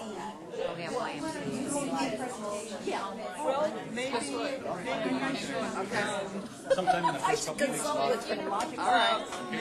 Now look forward to getting Denise. Yeah, she's on vacation right now, but I'll email her anyway. It's got it written on the outside, but it's inside. How are you and your wife doing? How are you and your wife doing? You got on any trips? Yeah, well, I would think they wouldn't take it again if they weren't eating.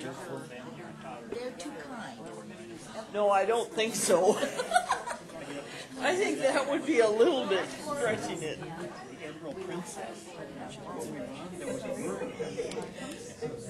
He's saying shit. Yeah. Doing that same cruise. Oh, there's. So they have to be taken really quickly. So that's when we started. Well, I've been walking around the block. So that's up one side and down the other, or up one side and down the other. And And ironically, I was thinking about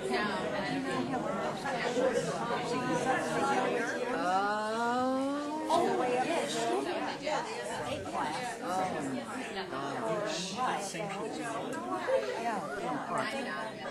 yeah, we did that.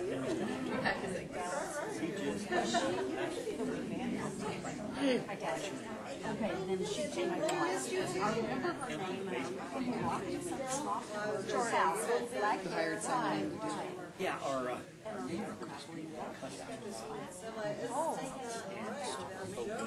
it was less than Hi, how are you?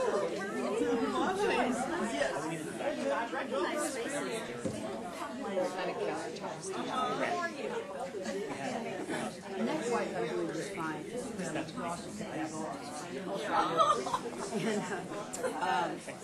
But I wanted to go also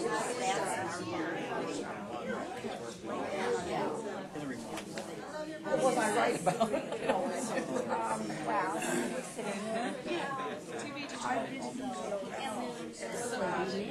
What I like.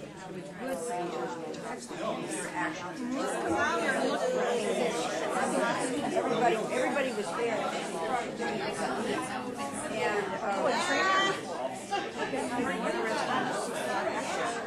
Yeah.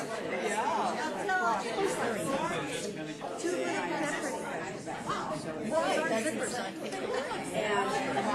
was not, let's say, was not in the book. How have you been? Okay, I'm glad to hear that.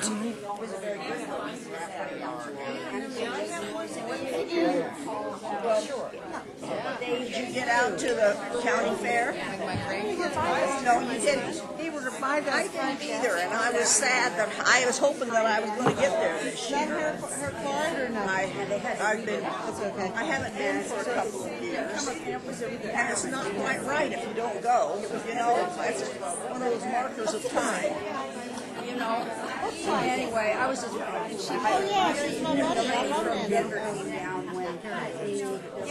I put the brochures out on in the front lobby. Good. I had her. That's why. What was different? There was another one she was training. Not Aisha, but it was very close. Alicia. Okay. And they were doing what they were training. I don't see her regularly, no. I just go to I have a problem with saying it's evidence-based. Excuse me, what evidence are you calculating? In my opinion, the program would be more successful and understand the message. Yep. Because I don't see what evidence-based has to do with, say, in your group, there wasn't language for whether sort of like it.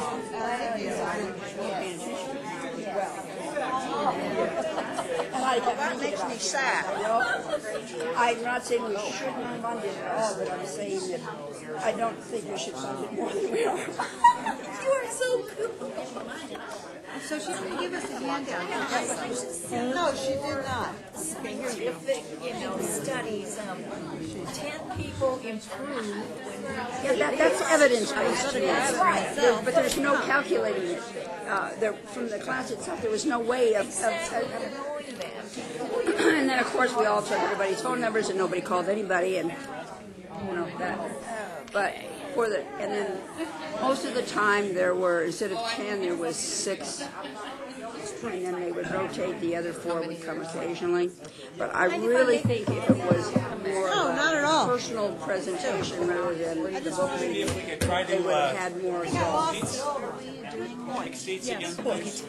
I'm thinking of you the whole time. Dave, they can't hear you. Hello? There. Hello, can we assume seats again, please? We want to get back to the agenda. Any cards she left are still on the table. Okay. If there aren't any there, then she took them. Okay, it's coming up on 11:15. Thank you, Rebecca. And we have another provider from the YMCA of the Pikes Peak region. Yeah. So if we can have our seats.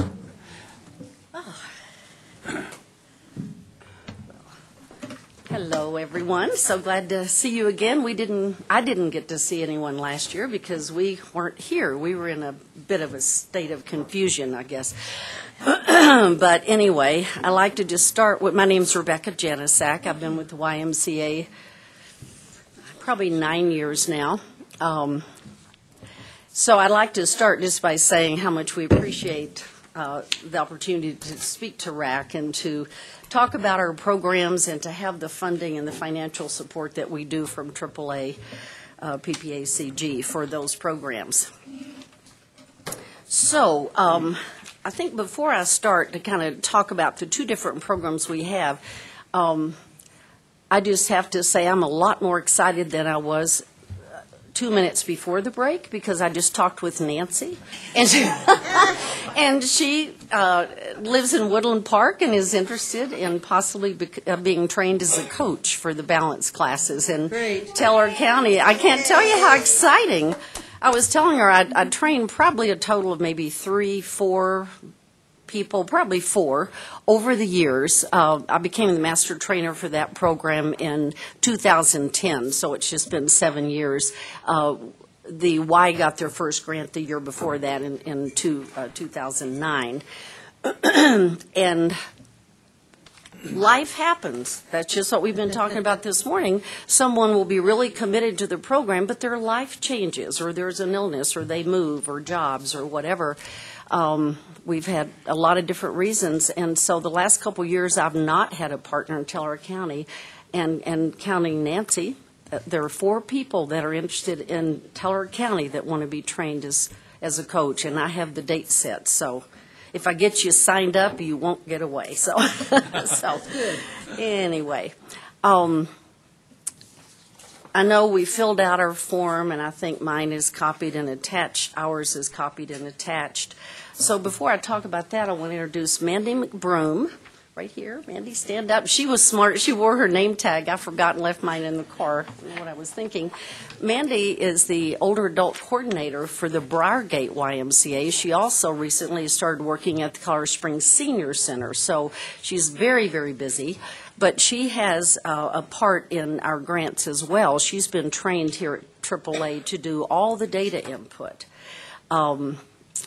I think the best way to describe it over the past year, I was trying to think of a succinct way, is that we're really excited because we're back in the saddle. It's not that we weren't last year, we just kept changing horses. We had, I think, 3 different vice presidents after Becky Burns left, which was a year ago May. Different people that the programs were assigned to, there were mergers, a couple of people left, just a lot of confusion. We've had more than one person. Mandy's just been working with the data input just the last few months. So we're all excited now that everything is completely in place and we can just move ahead full steam. So the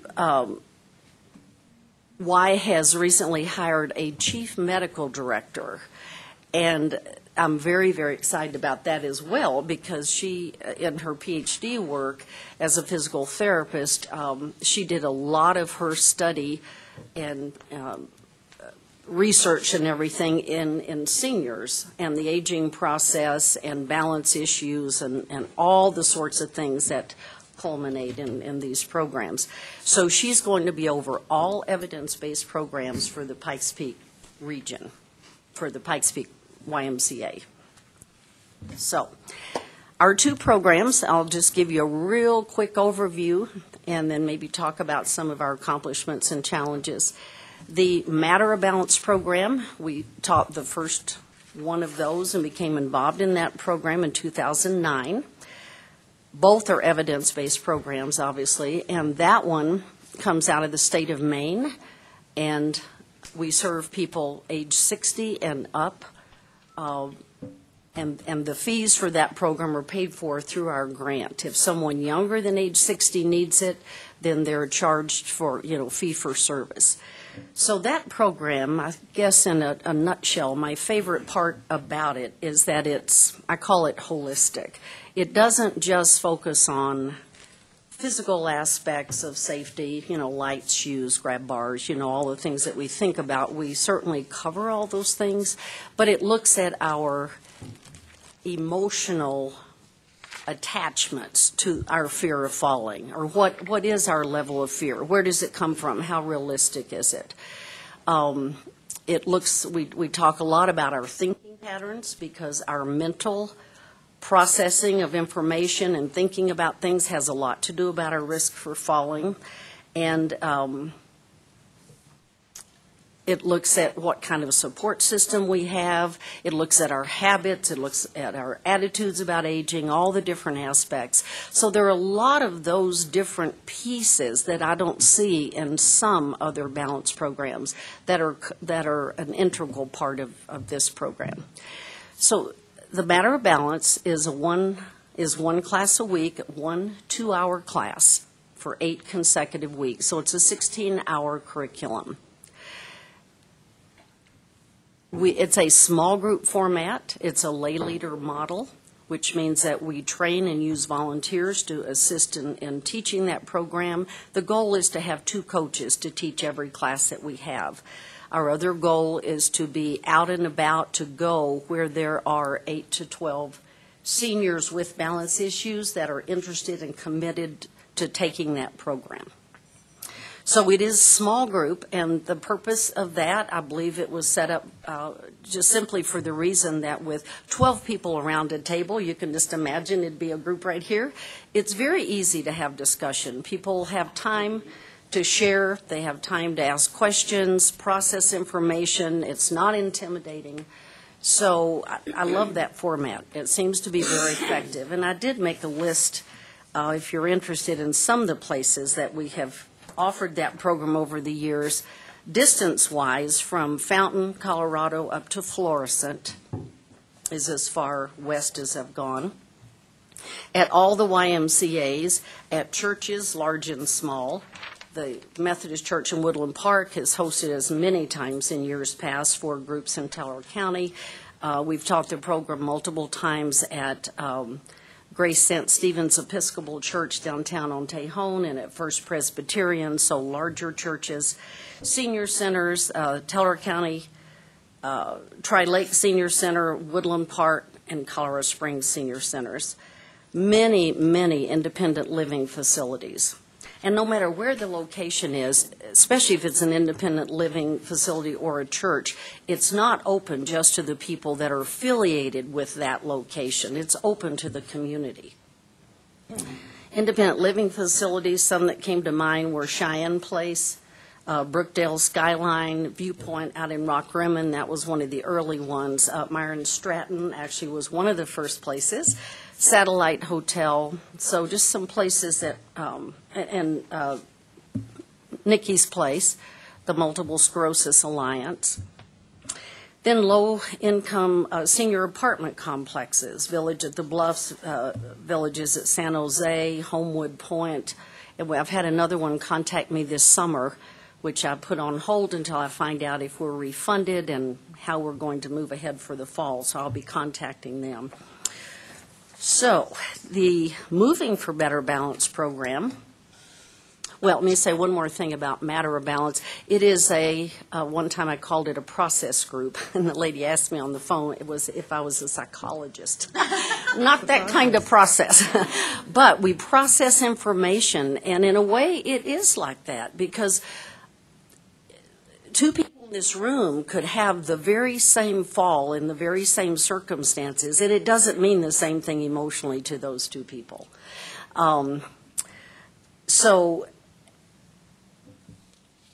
We're sitting around a table. There's a lot of discussion and processing. People take out of the conversation and out of the curriculum, the material that's presented, and ideas from other people around the table. Everyone takes what fits for them. You pick and choose. So it's kind of individualized in that way. Then there is an exercise component that is 25 to 35 minutes. And that's in 6 of the 8 classes, very specifically researched balance exercises. Now, switching to the Moving for Better Balance program. That program, the format is very different. It basically requires a little bit increased level of balance and endurance and stability. It's really a standing program. People can always sit down, take a break, and they say we can teach it completely seated. But the Moving for Better Balance program is based on 8 Tai Chi moves that are put together in a way that's not like regular Tai Chi sequences. It's done very symmetrically. It's taught in a way where it's easy to learn for people that have zero Tai Chi background. And it'll work for people that have studied Tai Chi before, but they have to kind of step out of the formality of, no, in Tai Chi, this is the way it's done, you know. It's put together in a very, very interesting way. So you would ask, and it's in 1-hour class twice a week for 12 consecutive weeks. So that curriculum is 24 hours. How could it possibly take 24 1-hour classes to learn 8 Tai Chi moves?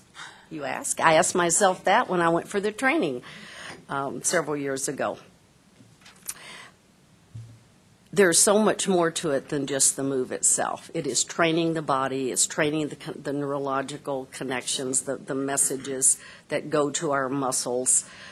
We focus, for example, a lot on the idea of weight shifting. If you think about if you shift your weight, and if I'm not in control and I just keep shifting, that's exactly what a fall is.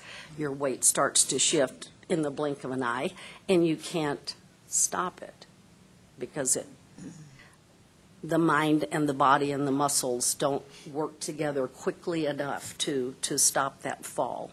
So that program has been developed and researched and is still being researched by Dr. Lee out of the Oregon Research Institute. He doesn't actually teach the class. He continues to research it. And we're able to provide very inexpensive DVDs that we buy from the Institute, and we're able to give one of those. They're extremely inexpensive because we buy quantity, and that allows the person, after the program is over, to continue working out with Dr. Lee on the DVD and see the true expert doing it. But each year he makes little minor changes that provide greater benefit to the person working on their balance. So those are the 2 programs briefly. What we usually do most years is we're able to fund 12 programs of each kind. We have found that many times if someone all of a sudden or gradually or suddenly decides my balance is terrible, I'm really becoming fearful, I'm cutting out a lot of my activities that I want to do, my life is sort of getting smaller, so to speak. If they may or may not understand any correlation between exercise, physical strength and endurance, and balance. So if people come to the Matter of Balance programs, many times they'll take the 2 programs sequentially. They'll take Matter of Balance, where there's a focus on, is exercise important? If so, what kind, how much? Why does it help? How does it help? We go we go into all those things. And they increase their level of activity. They realize maybe their own fear is holding them back, or maybe they need more an exercise buddy, or to figure out where to go and what to do, how they can build exercise into their lives. Then many times people want to continue.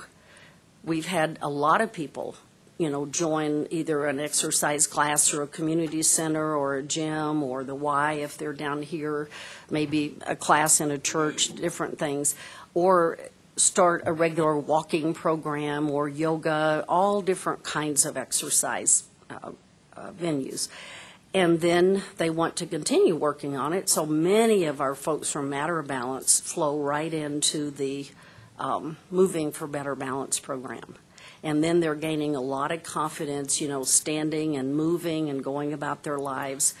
Our balance has a lot to do with our flexibility and with our coordination and with our thinking patterns and with our nutrition and our exercise. I mean, it's so multifaceted. So I was thinking about what Nikki was talking about when she said it's hard to diagnose MS because it's so terribly insidious. Well, many diseases are. And I actually think the loss of muscle strength and endurance and balance are also very insidious. We don't have great ability in all those areas, and the next morning wake up and it's all gone. It's usually very, very gradually. I mean, a fall can certainly impede that, or an illness, but in just normal circumstances, it's usually very, very gradual. And when things are that gradual, sometimes it is difficult to recognize. First, we have to recognize it's a problem and an issue, and then, as she was talking about, to know what the resources are so we can reach out. And AAA has made that available to so many seniors because we can offer it even if they couldn't afford to pay for it. So, do you believe that balance can be improved? Yeah, at any age. I mean, there's research. Muscular strength can be increased. Our endurance can be maintained or increased. Our balance. I put those as a trainer and a silver sneaker exercise instructor for quite a few years. I put all of those in the same category. And I find that people many times will hide the fact that balance is becoming an issue. What makes us feel older than that? I'm not sure anything does. It's just, oh my gosh, I must be getting like my grandparents or what. It's just, it's kind of scary. Some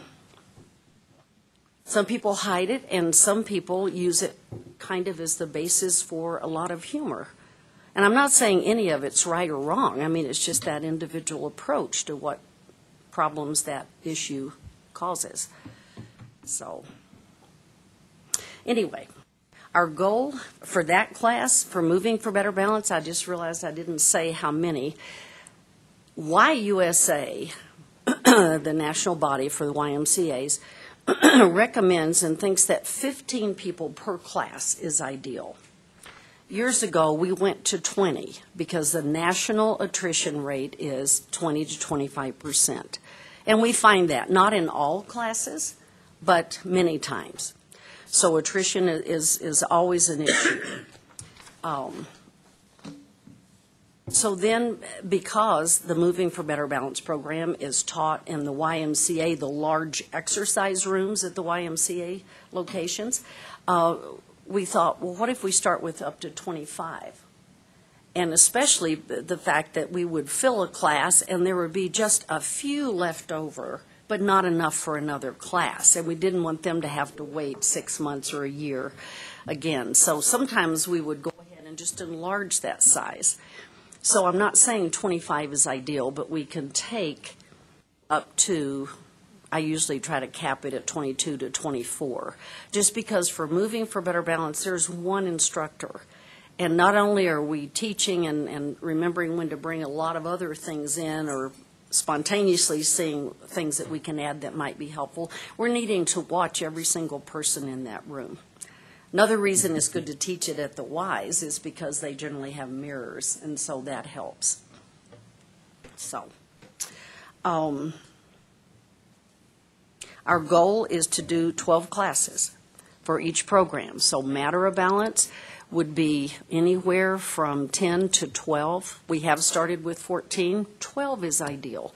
If you start with 14, especially if you have 2 coaches, all of a sudden we have a large group. Probably, I didn't count, but probably the size of everyone around the tables up here.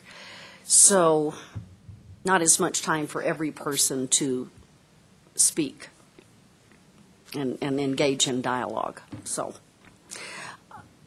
that would give us our numbers. And so I mentioned that about all of our changes, about not only people being trained to do the data input, but the data collection and where it goes and who oversees it and all of that.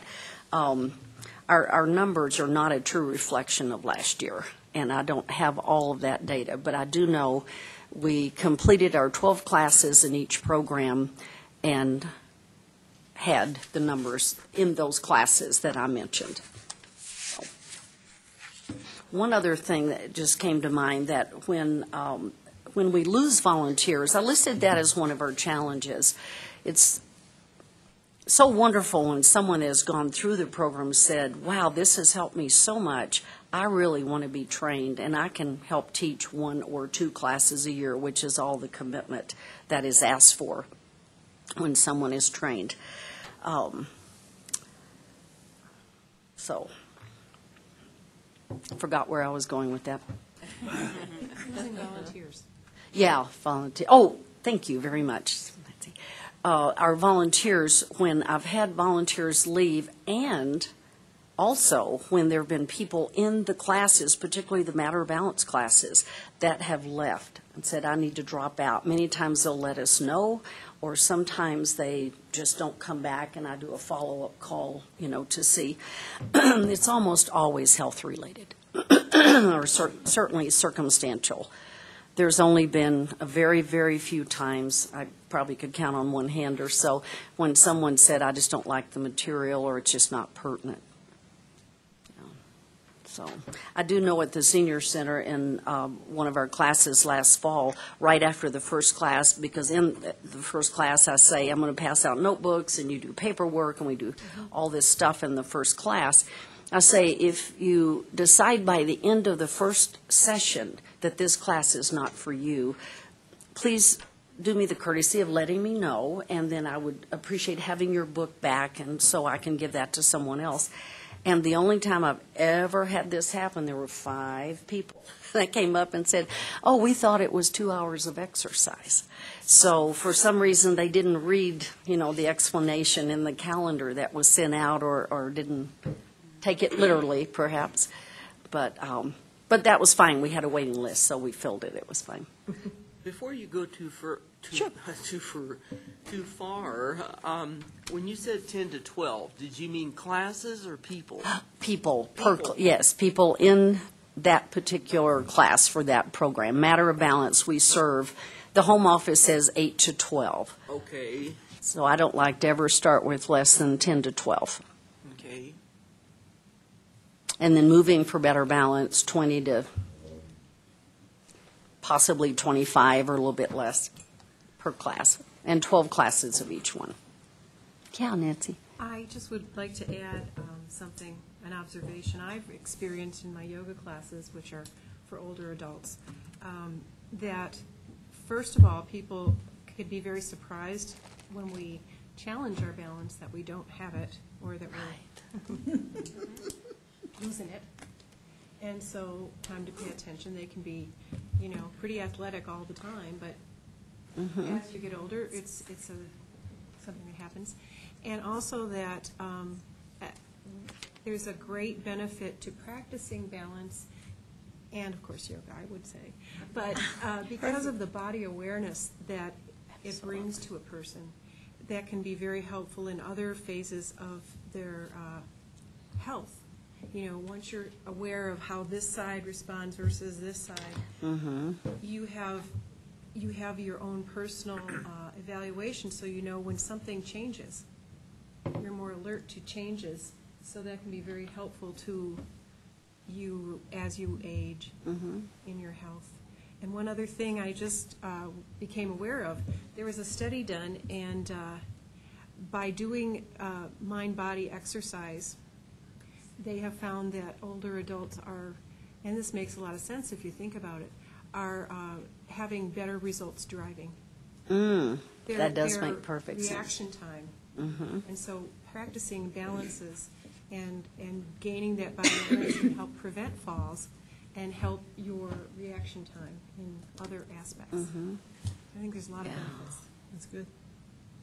And just You'll do great. You'll do great with this. Oh, she will, for sure. I appreciate it, because I did the class, and I loved it. I loved it. I did it once, I want to do again. Yeah, Carol's going to take it again in Woodland, absolutely. Absolutely.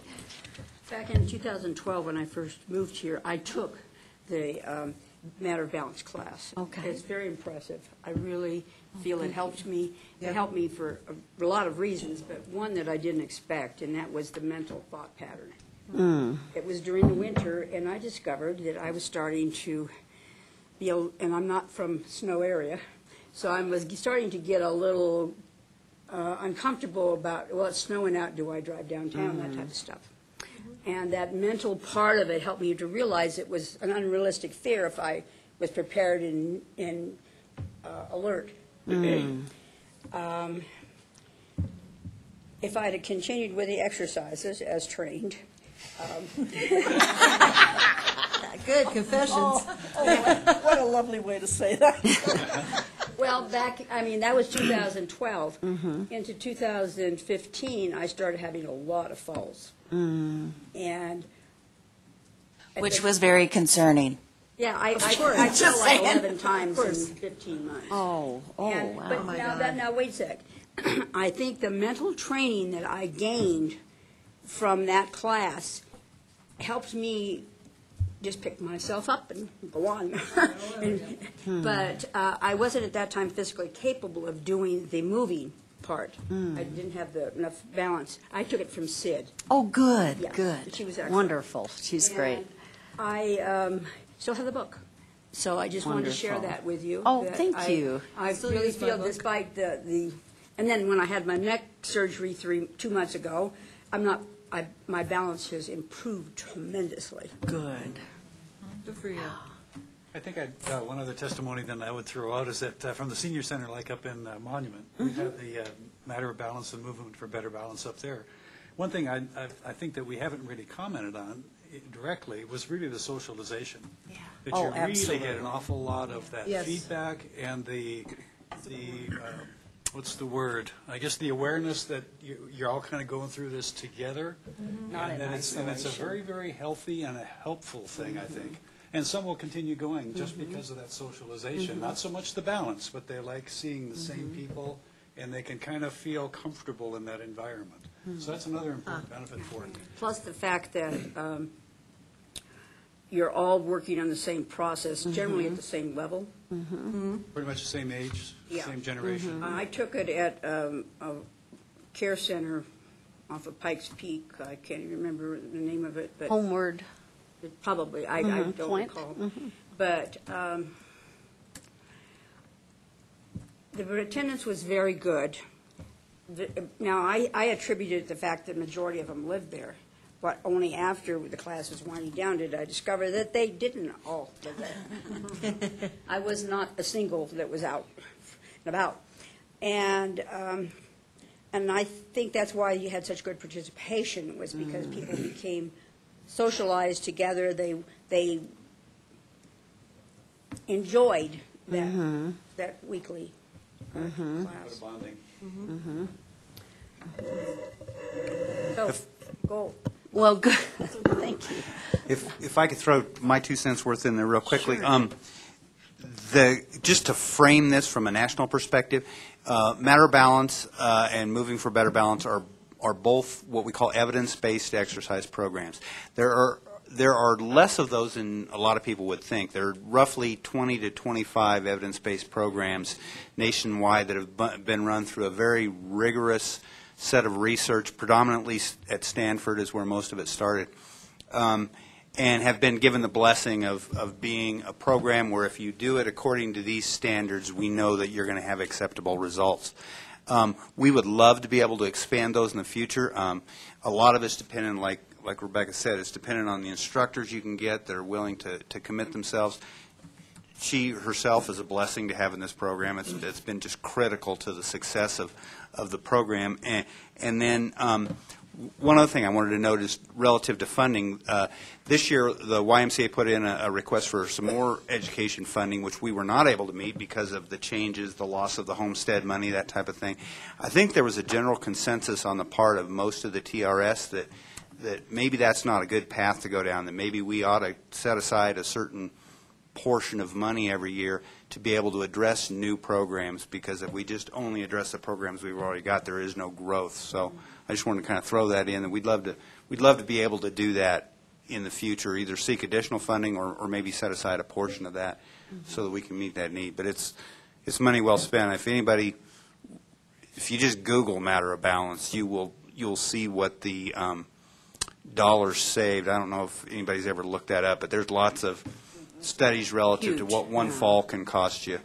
Oh my God. And it's big bangs for the buck.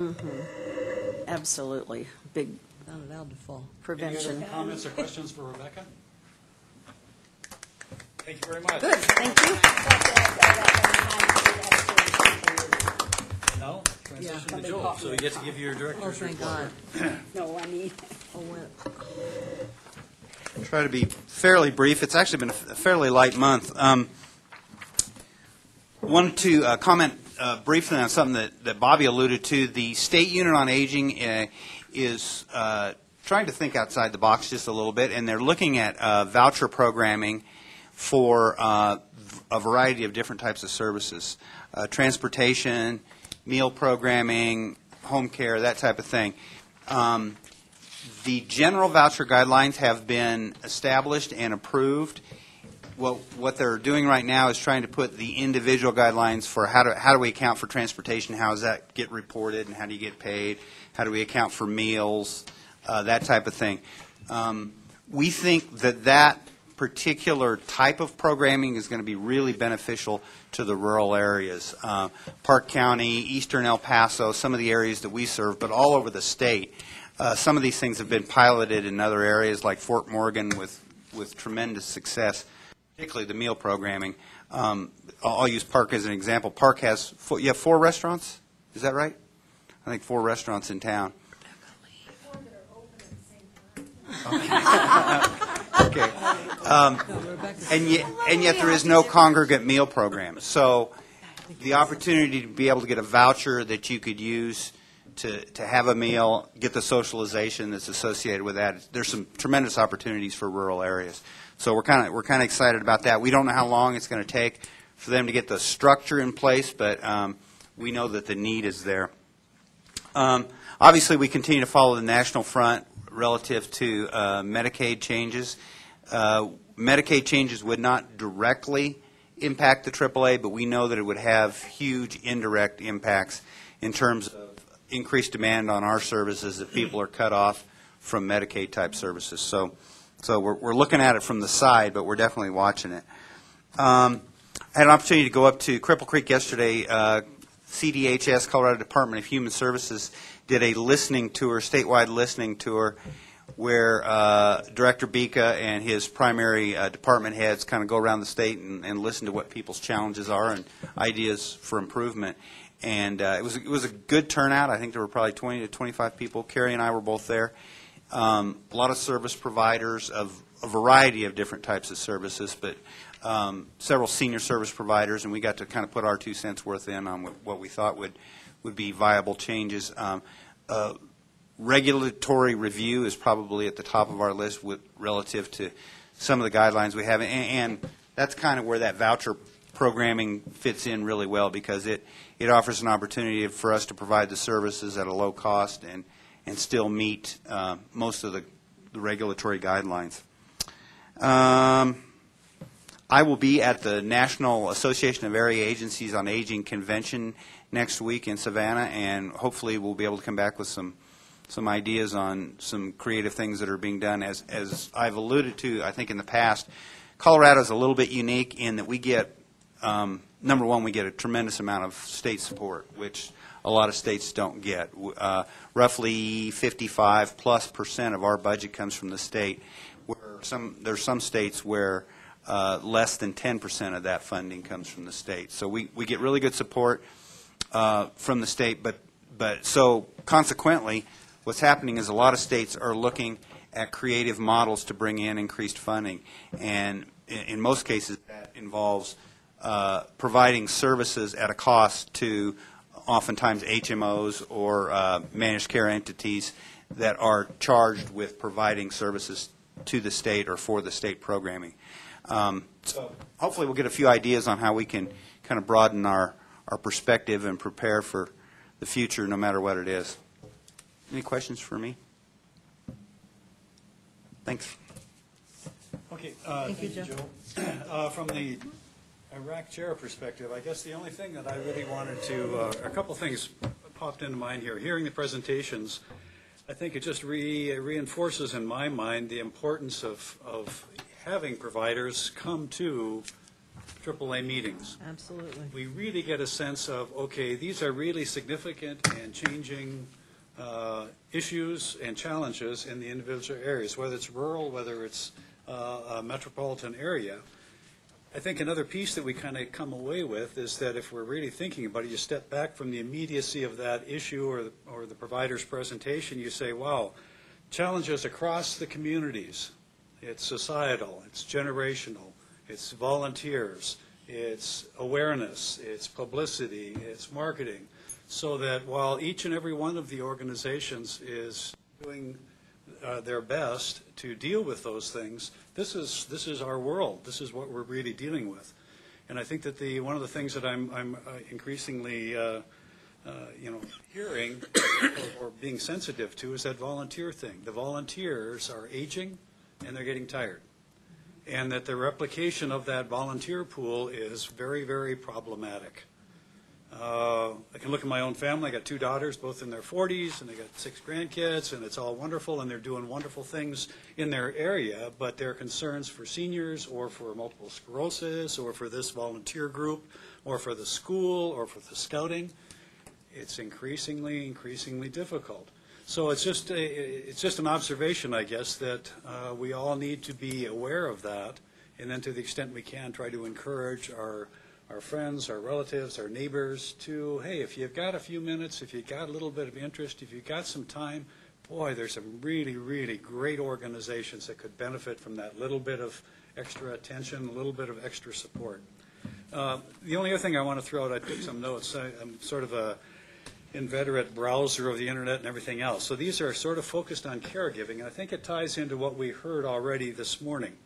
The University of Pittsburgh, their Health Policy Institute, 20% of 65-plus-year-olds and 41% of the 85% population need assistance with at least one assistance of daily living, ADL, one ADL. So again, 20% of the 65-plus-year-olds and 41% of the 85-plus.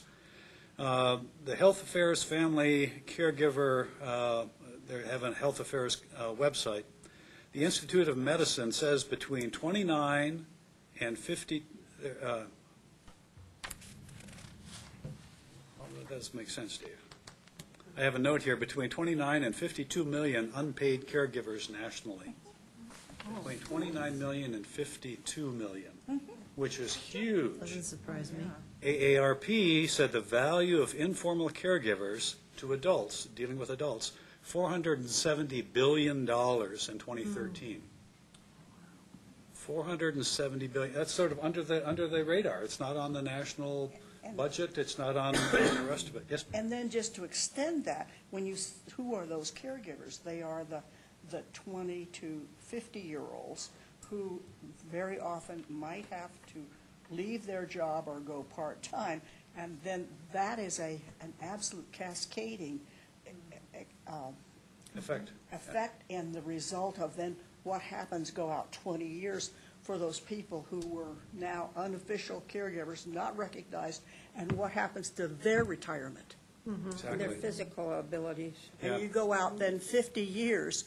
Now, that's hard to think about it, but on the other hand, it's really easy for me to think about what happened 50 years ago.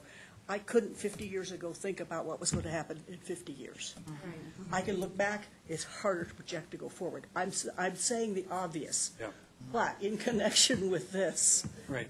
Just piggybacking again, nearly 10% of those that are 40 years of age or older, nearly 10% of those are providing long-term services and support to a family member, and they're also supporting a child. Yes. So again, these are types of things that we typically don't really come across, but I thought it was important to bring out some facts there. Last note that I've got is that the caregiver, there's a program called Caregiver Advise, Record, Enable Act, I guess. 25 states require providers to identify and train caregivers during hospital discharge planning process. 25 states require that. I'm not sure if Colorado is one of them. And I think that that's one of those things that we've heard. If you talk to anybody in the senior care facilities business, it's like, okay, so once a senior goes to the hospital and a rehab and the rest of it, now they're back. Well, the caregiver doesn't have any training on that. What do you do? What about medication? What about this? What about that process? What about this procedure? So it's one of those things, again, that we kind of all don't really experience until you actually experience it. So those are just some thoughts and some facts that I came up with. Well, and one thing I would ask about that is, what do they consider training? Yeah, exactly. That's the first thing I thought of, is like, okay, so is that a 5-minute training on how to help their loved one get into the bathroom and back? But Exactly. we absolutely do not do that here. Oh, you would be very Exactly. lucky if you got that. Exactly. So I'd be interested to see what they consider the definition of training to be. Right. Is it a 15-minute, or do they actually have a class? Or, I don't know. That would be really, really And what is interesting the to know. support for those Right. caregivers? But that's great. Thank you. That's a great statistic. See, one of the things here too would be, we mentioned the table talks. This would be something, if somebody had an interest, go on the internet, go to talk to the State Unit on Aging, go to the various sources wherever, get that information and publicize it for the rest of us. These are just facts that I kind of quickly came across, but again, each of you has those own opportunities to do that, and I think that'd be a really, really beneficial to the overall group. So let's move to the next thing on the, yes, ma'am. I recently had a friend who's in her 80s that's been through surgery and the rehabilitation, and before she went home, what's that place out on Fillmore, Spa, something or others? Healthcare resort. Yeah, the rehab place. Before they allowed her daughter to take her home, someone from that facility went to the home where she would be receiving care Right. and evaluated what needs were and gave the daughter information on how to deal with it. It's probably occupational therapist, yeah. Home eval. That's good. Anyway, I thought it was terrific. Yeah, and those are all important things that we should, at least keep in our brain housing units, I guess. That's as they say. individual with that certain person. Yeah. Right, right. Oh, it's also With the agents. individual. With the, I thought, yeah, whoever was Family providing. or them. who's going to take care of whoever. Okay. Well, anyway, I thought at least something was being done. There you go, Marilyn. Appreciate that, thank you. Exactly. Any other comments or thoughts? If not, Carrie, we got the calendar of events, I think. We have, just pull up the website. You're hosting us, Nick. You, mine. Woodland Park. Oh, Woodland I'm scared. I don't know what the status is on various fairs and expos around the community, It's like, oh, no. but there are, just as soon, we have a new website, which doesn't like to load very quickly. Apparently. We have Social Security 101 coming up, and Medicare 101 is always the third Monday. Medicare 101 is also tonight, if anybody wants to. So tonight is the evening class for July. And we're going every other month on the evening classes now, I I think? believe so, yeah. Yeah. What's the attendance been like on that? It's been tremendous. I probably should have put something in my report. Karen has expanded those to evening classes and the response, and it makes sense. Why we didn't think of it 100 years ago, I have no idea. But if you're approaching Medicare age, you're probably approaching retirement age, which means you're probably still working. Are they being held here? Are they I being think held here in this attendance building? is probably 20 to 25 people per class. It's been great. Yeah, that's Here in it's this huge. building, do they come? In this room. Okay. Well, I think that's probably true, because trying to plan for your retirement, you want to make sure you have an understanding of all the information, have all the facts so that you can solidify your plans. Right. As I speak from a personal perspective. I don't know what you could be talking about because you're not retiring. Sorry. Anything else, Carrie? Did you have a new website Looking. for us, Carrie? It's still ppacg.org. Oh, Just okay. update it? It's just, it's more than updated. We're using a different software package now, and it's laid out differently, and you navigate between the pages differently. Yes. And there used to be a way to just pull up the calendar on the home page, and that no longer exists. I am discovering. Yeah. That used to be convenient. Right, that does not exist. Like that. So my apologies, I was hoping to be a little bit more responsive. Is that a suggestion we could offer them? Not could, but will. Gotcha. Yes. While Carrie's looking, I want, there's a senior expo in Teller County, August 26th, Saturday. Oh, good, thank you. And I saw a poster up for it in the hallway. It's free, it's got a great list of speakers and information, and lunch is provided, but they'd like to get numbers, so by August 4th, which is next Friday, they'd like to have people, or is it, yeah, August 4th, call and say you'd like, or email, say you'd like to come register. Where in Teller County? It's going to be at the Methodist Church on Rampart Road. And what is that event again? It's the Senior Expo, Senior Expo. and the keynote speaker is Dr. Sarah Qualls, who's, Everybody knows, yeah. everybody knows who she is from UCCS. All right, thank you. Oh, yeah, I do. Anything else? Sorry, this is, instead of getting an entire view of a month, I get 2 events in all of July, both of which have already taken place. So there will be a little bit of feedback on this going upstairs. Okay. Community information then would be the next to the last item that we have on the I agenda. actually do have something. I brought some goodies for everybody. So a lot of people, yay! I don't know if everybody knows, but I actually started doing my own consulting around our community for those agencies or businesses that really can't afford to do outreach with a full-time person, and so I kind of have my fingers on lots of different projects.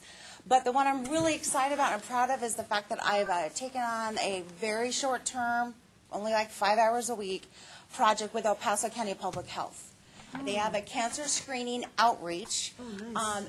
They haven't had a lot of exposure with the older population, but that's why I'm a part of it now. However, a lot of the information that they have is not necessarily geared towards seniors. But I have a bag for everybody with actually, I think this is the information for this one. But let me just show you what's in it. Information about what's available at El Paso County Public Health. A lot of people are not aware of what's there. Also, information about the CATCH program. So if you do encounter somebody who does not have medical care available to them, all of the different programs available through those low-income programs, through a lot of the churches who have that. Also, the Mission Medical also does free dentistry, and so again, that's another option. I don't know what the ages are on that. It could eliminate some of our senior folks. And then really it's about the cancer screening. Something I was thinking of when Nikki was talking about the MS is that I think a lot of times when you're involved with your own health issue and you're so focused on the one, that sometimes you forget that there's other things that could snag you as well. And so as far as information on breast, cervical, and colorectal cancer screening. And then the most important thing I like on here, because I did not know any of this, and that is all of the services available at El Paso County Public Health for their clinic. So it may not be for the folks we serve, but the people we serve have children who need family planning. And they need a nurse practitioner to help them with all kinds of different things. So information, if you look through it and you decide that you have a group of people, Dixie, at your place, I know I haven't been there yet, but some of the other folks I'm working with have, that you think we need to be there to give them a presentation, please get in touch with me. I think it's a wonderful opportunity, and there's so many things available. We never know all that's out there.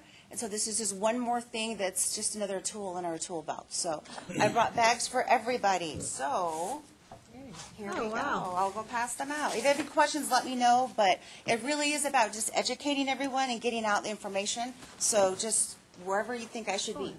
I love the color. Yeah, not psychedelic pink or yellow. Everyone gets a bag. One other note I'd throw out is that Colorado Springs Business Journal, the most recent issue, I think, had an article about a gentleman named Stan Grant, who Pat knows very well. Stan Grant is a sort of a serial entrepreneur, I guess, one way of describing him. He's done some wonderful things, and what he's really talking about, or this article talks about his background and the importance of sort of the things that he's doing, and it's really helping seniors with Medicaid and Medicare insurance, helping them get the forms. And while he benefits from this himself, I think it's an important service that's out there and available. So it's a Colorado Springs Business Journal, and it talks about Stan Grant in there. It's a pretty good article. BJ Thank you, ma'am. BJ Scott is the one that wrote that article. Pat, if you have anything else to add on that? Okay. Another toy. Any other community information? If not, I think that we have our next RAC meeting is on the 31st, and it'll be in Woodland Park, is what our agenda says. And the agenda incorrectly states the time as 9 a.m. At one point, I thought we were going to be in the senior center, and then we would have had to have been out for lunch, but that's bingo day. So there will not be any meeting in the senior center. We will be in the library. We will start at 10. I will send you all a reminder So and it'll be directions. 10 to noon? 10 to noon on Okay. August 31st. What time does bingo start? Perfect. All right. We can go. Interesting man. We'll have a mass exodus over to the bingo game. Yes. Any recommendations for adjournment? Motion? So, second. Second? All those in favor? Aye. Aye, adjourn. Thank you. Great meeting. Thank you. It was a Carrie, where's wonderful that meeting. going to be at? She just said At the that. library. Oh, that's fantastic, because I'm going to teach a class there on August 15th, and I need to know what their computer setup is. Perfect. Have fun in Georgia. Thank you, my good friend. Come, I appreciate you taking the paper. But Lilani, who I haven't met, we're going to meet next Monday and just get acquainted. She wants to be trained. Gamcroft? She works at the, Well, we can meet in the small conference room. The question is, do we want to go off-site and grab I'm something? working I'll write towards things down and I come back and then it doesn't. Well, I never look at what I write, but it helps my brain. It used to help my brain remember. I write everything down. I might not have to look at it, but it helps. Yeah. You know, okay, right now my brain's rather fuzzy, so I'm not, I couldn't even remember the day was Thursday. I thought Thursday was yesterday. Yeah. And I didn't get up, I missed the meeting yesterday. I was really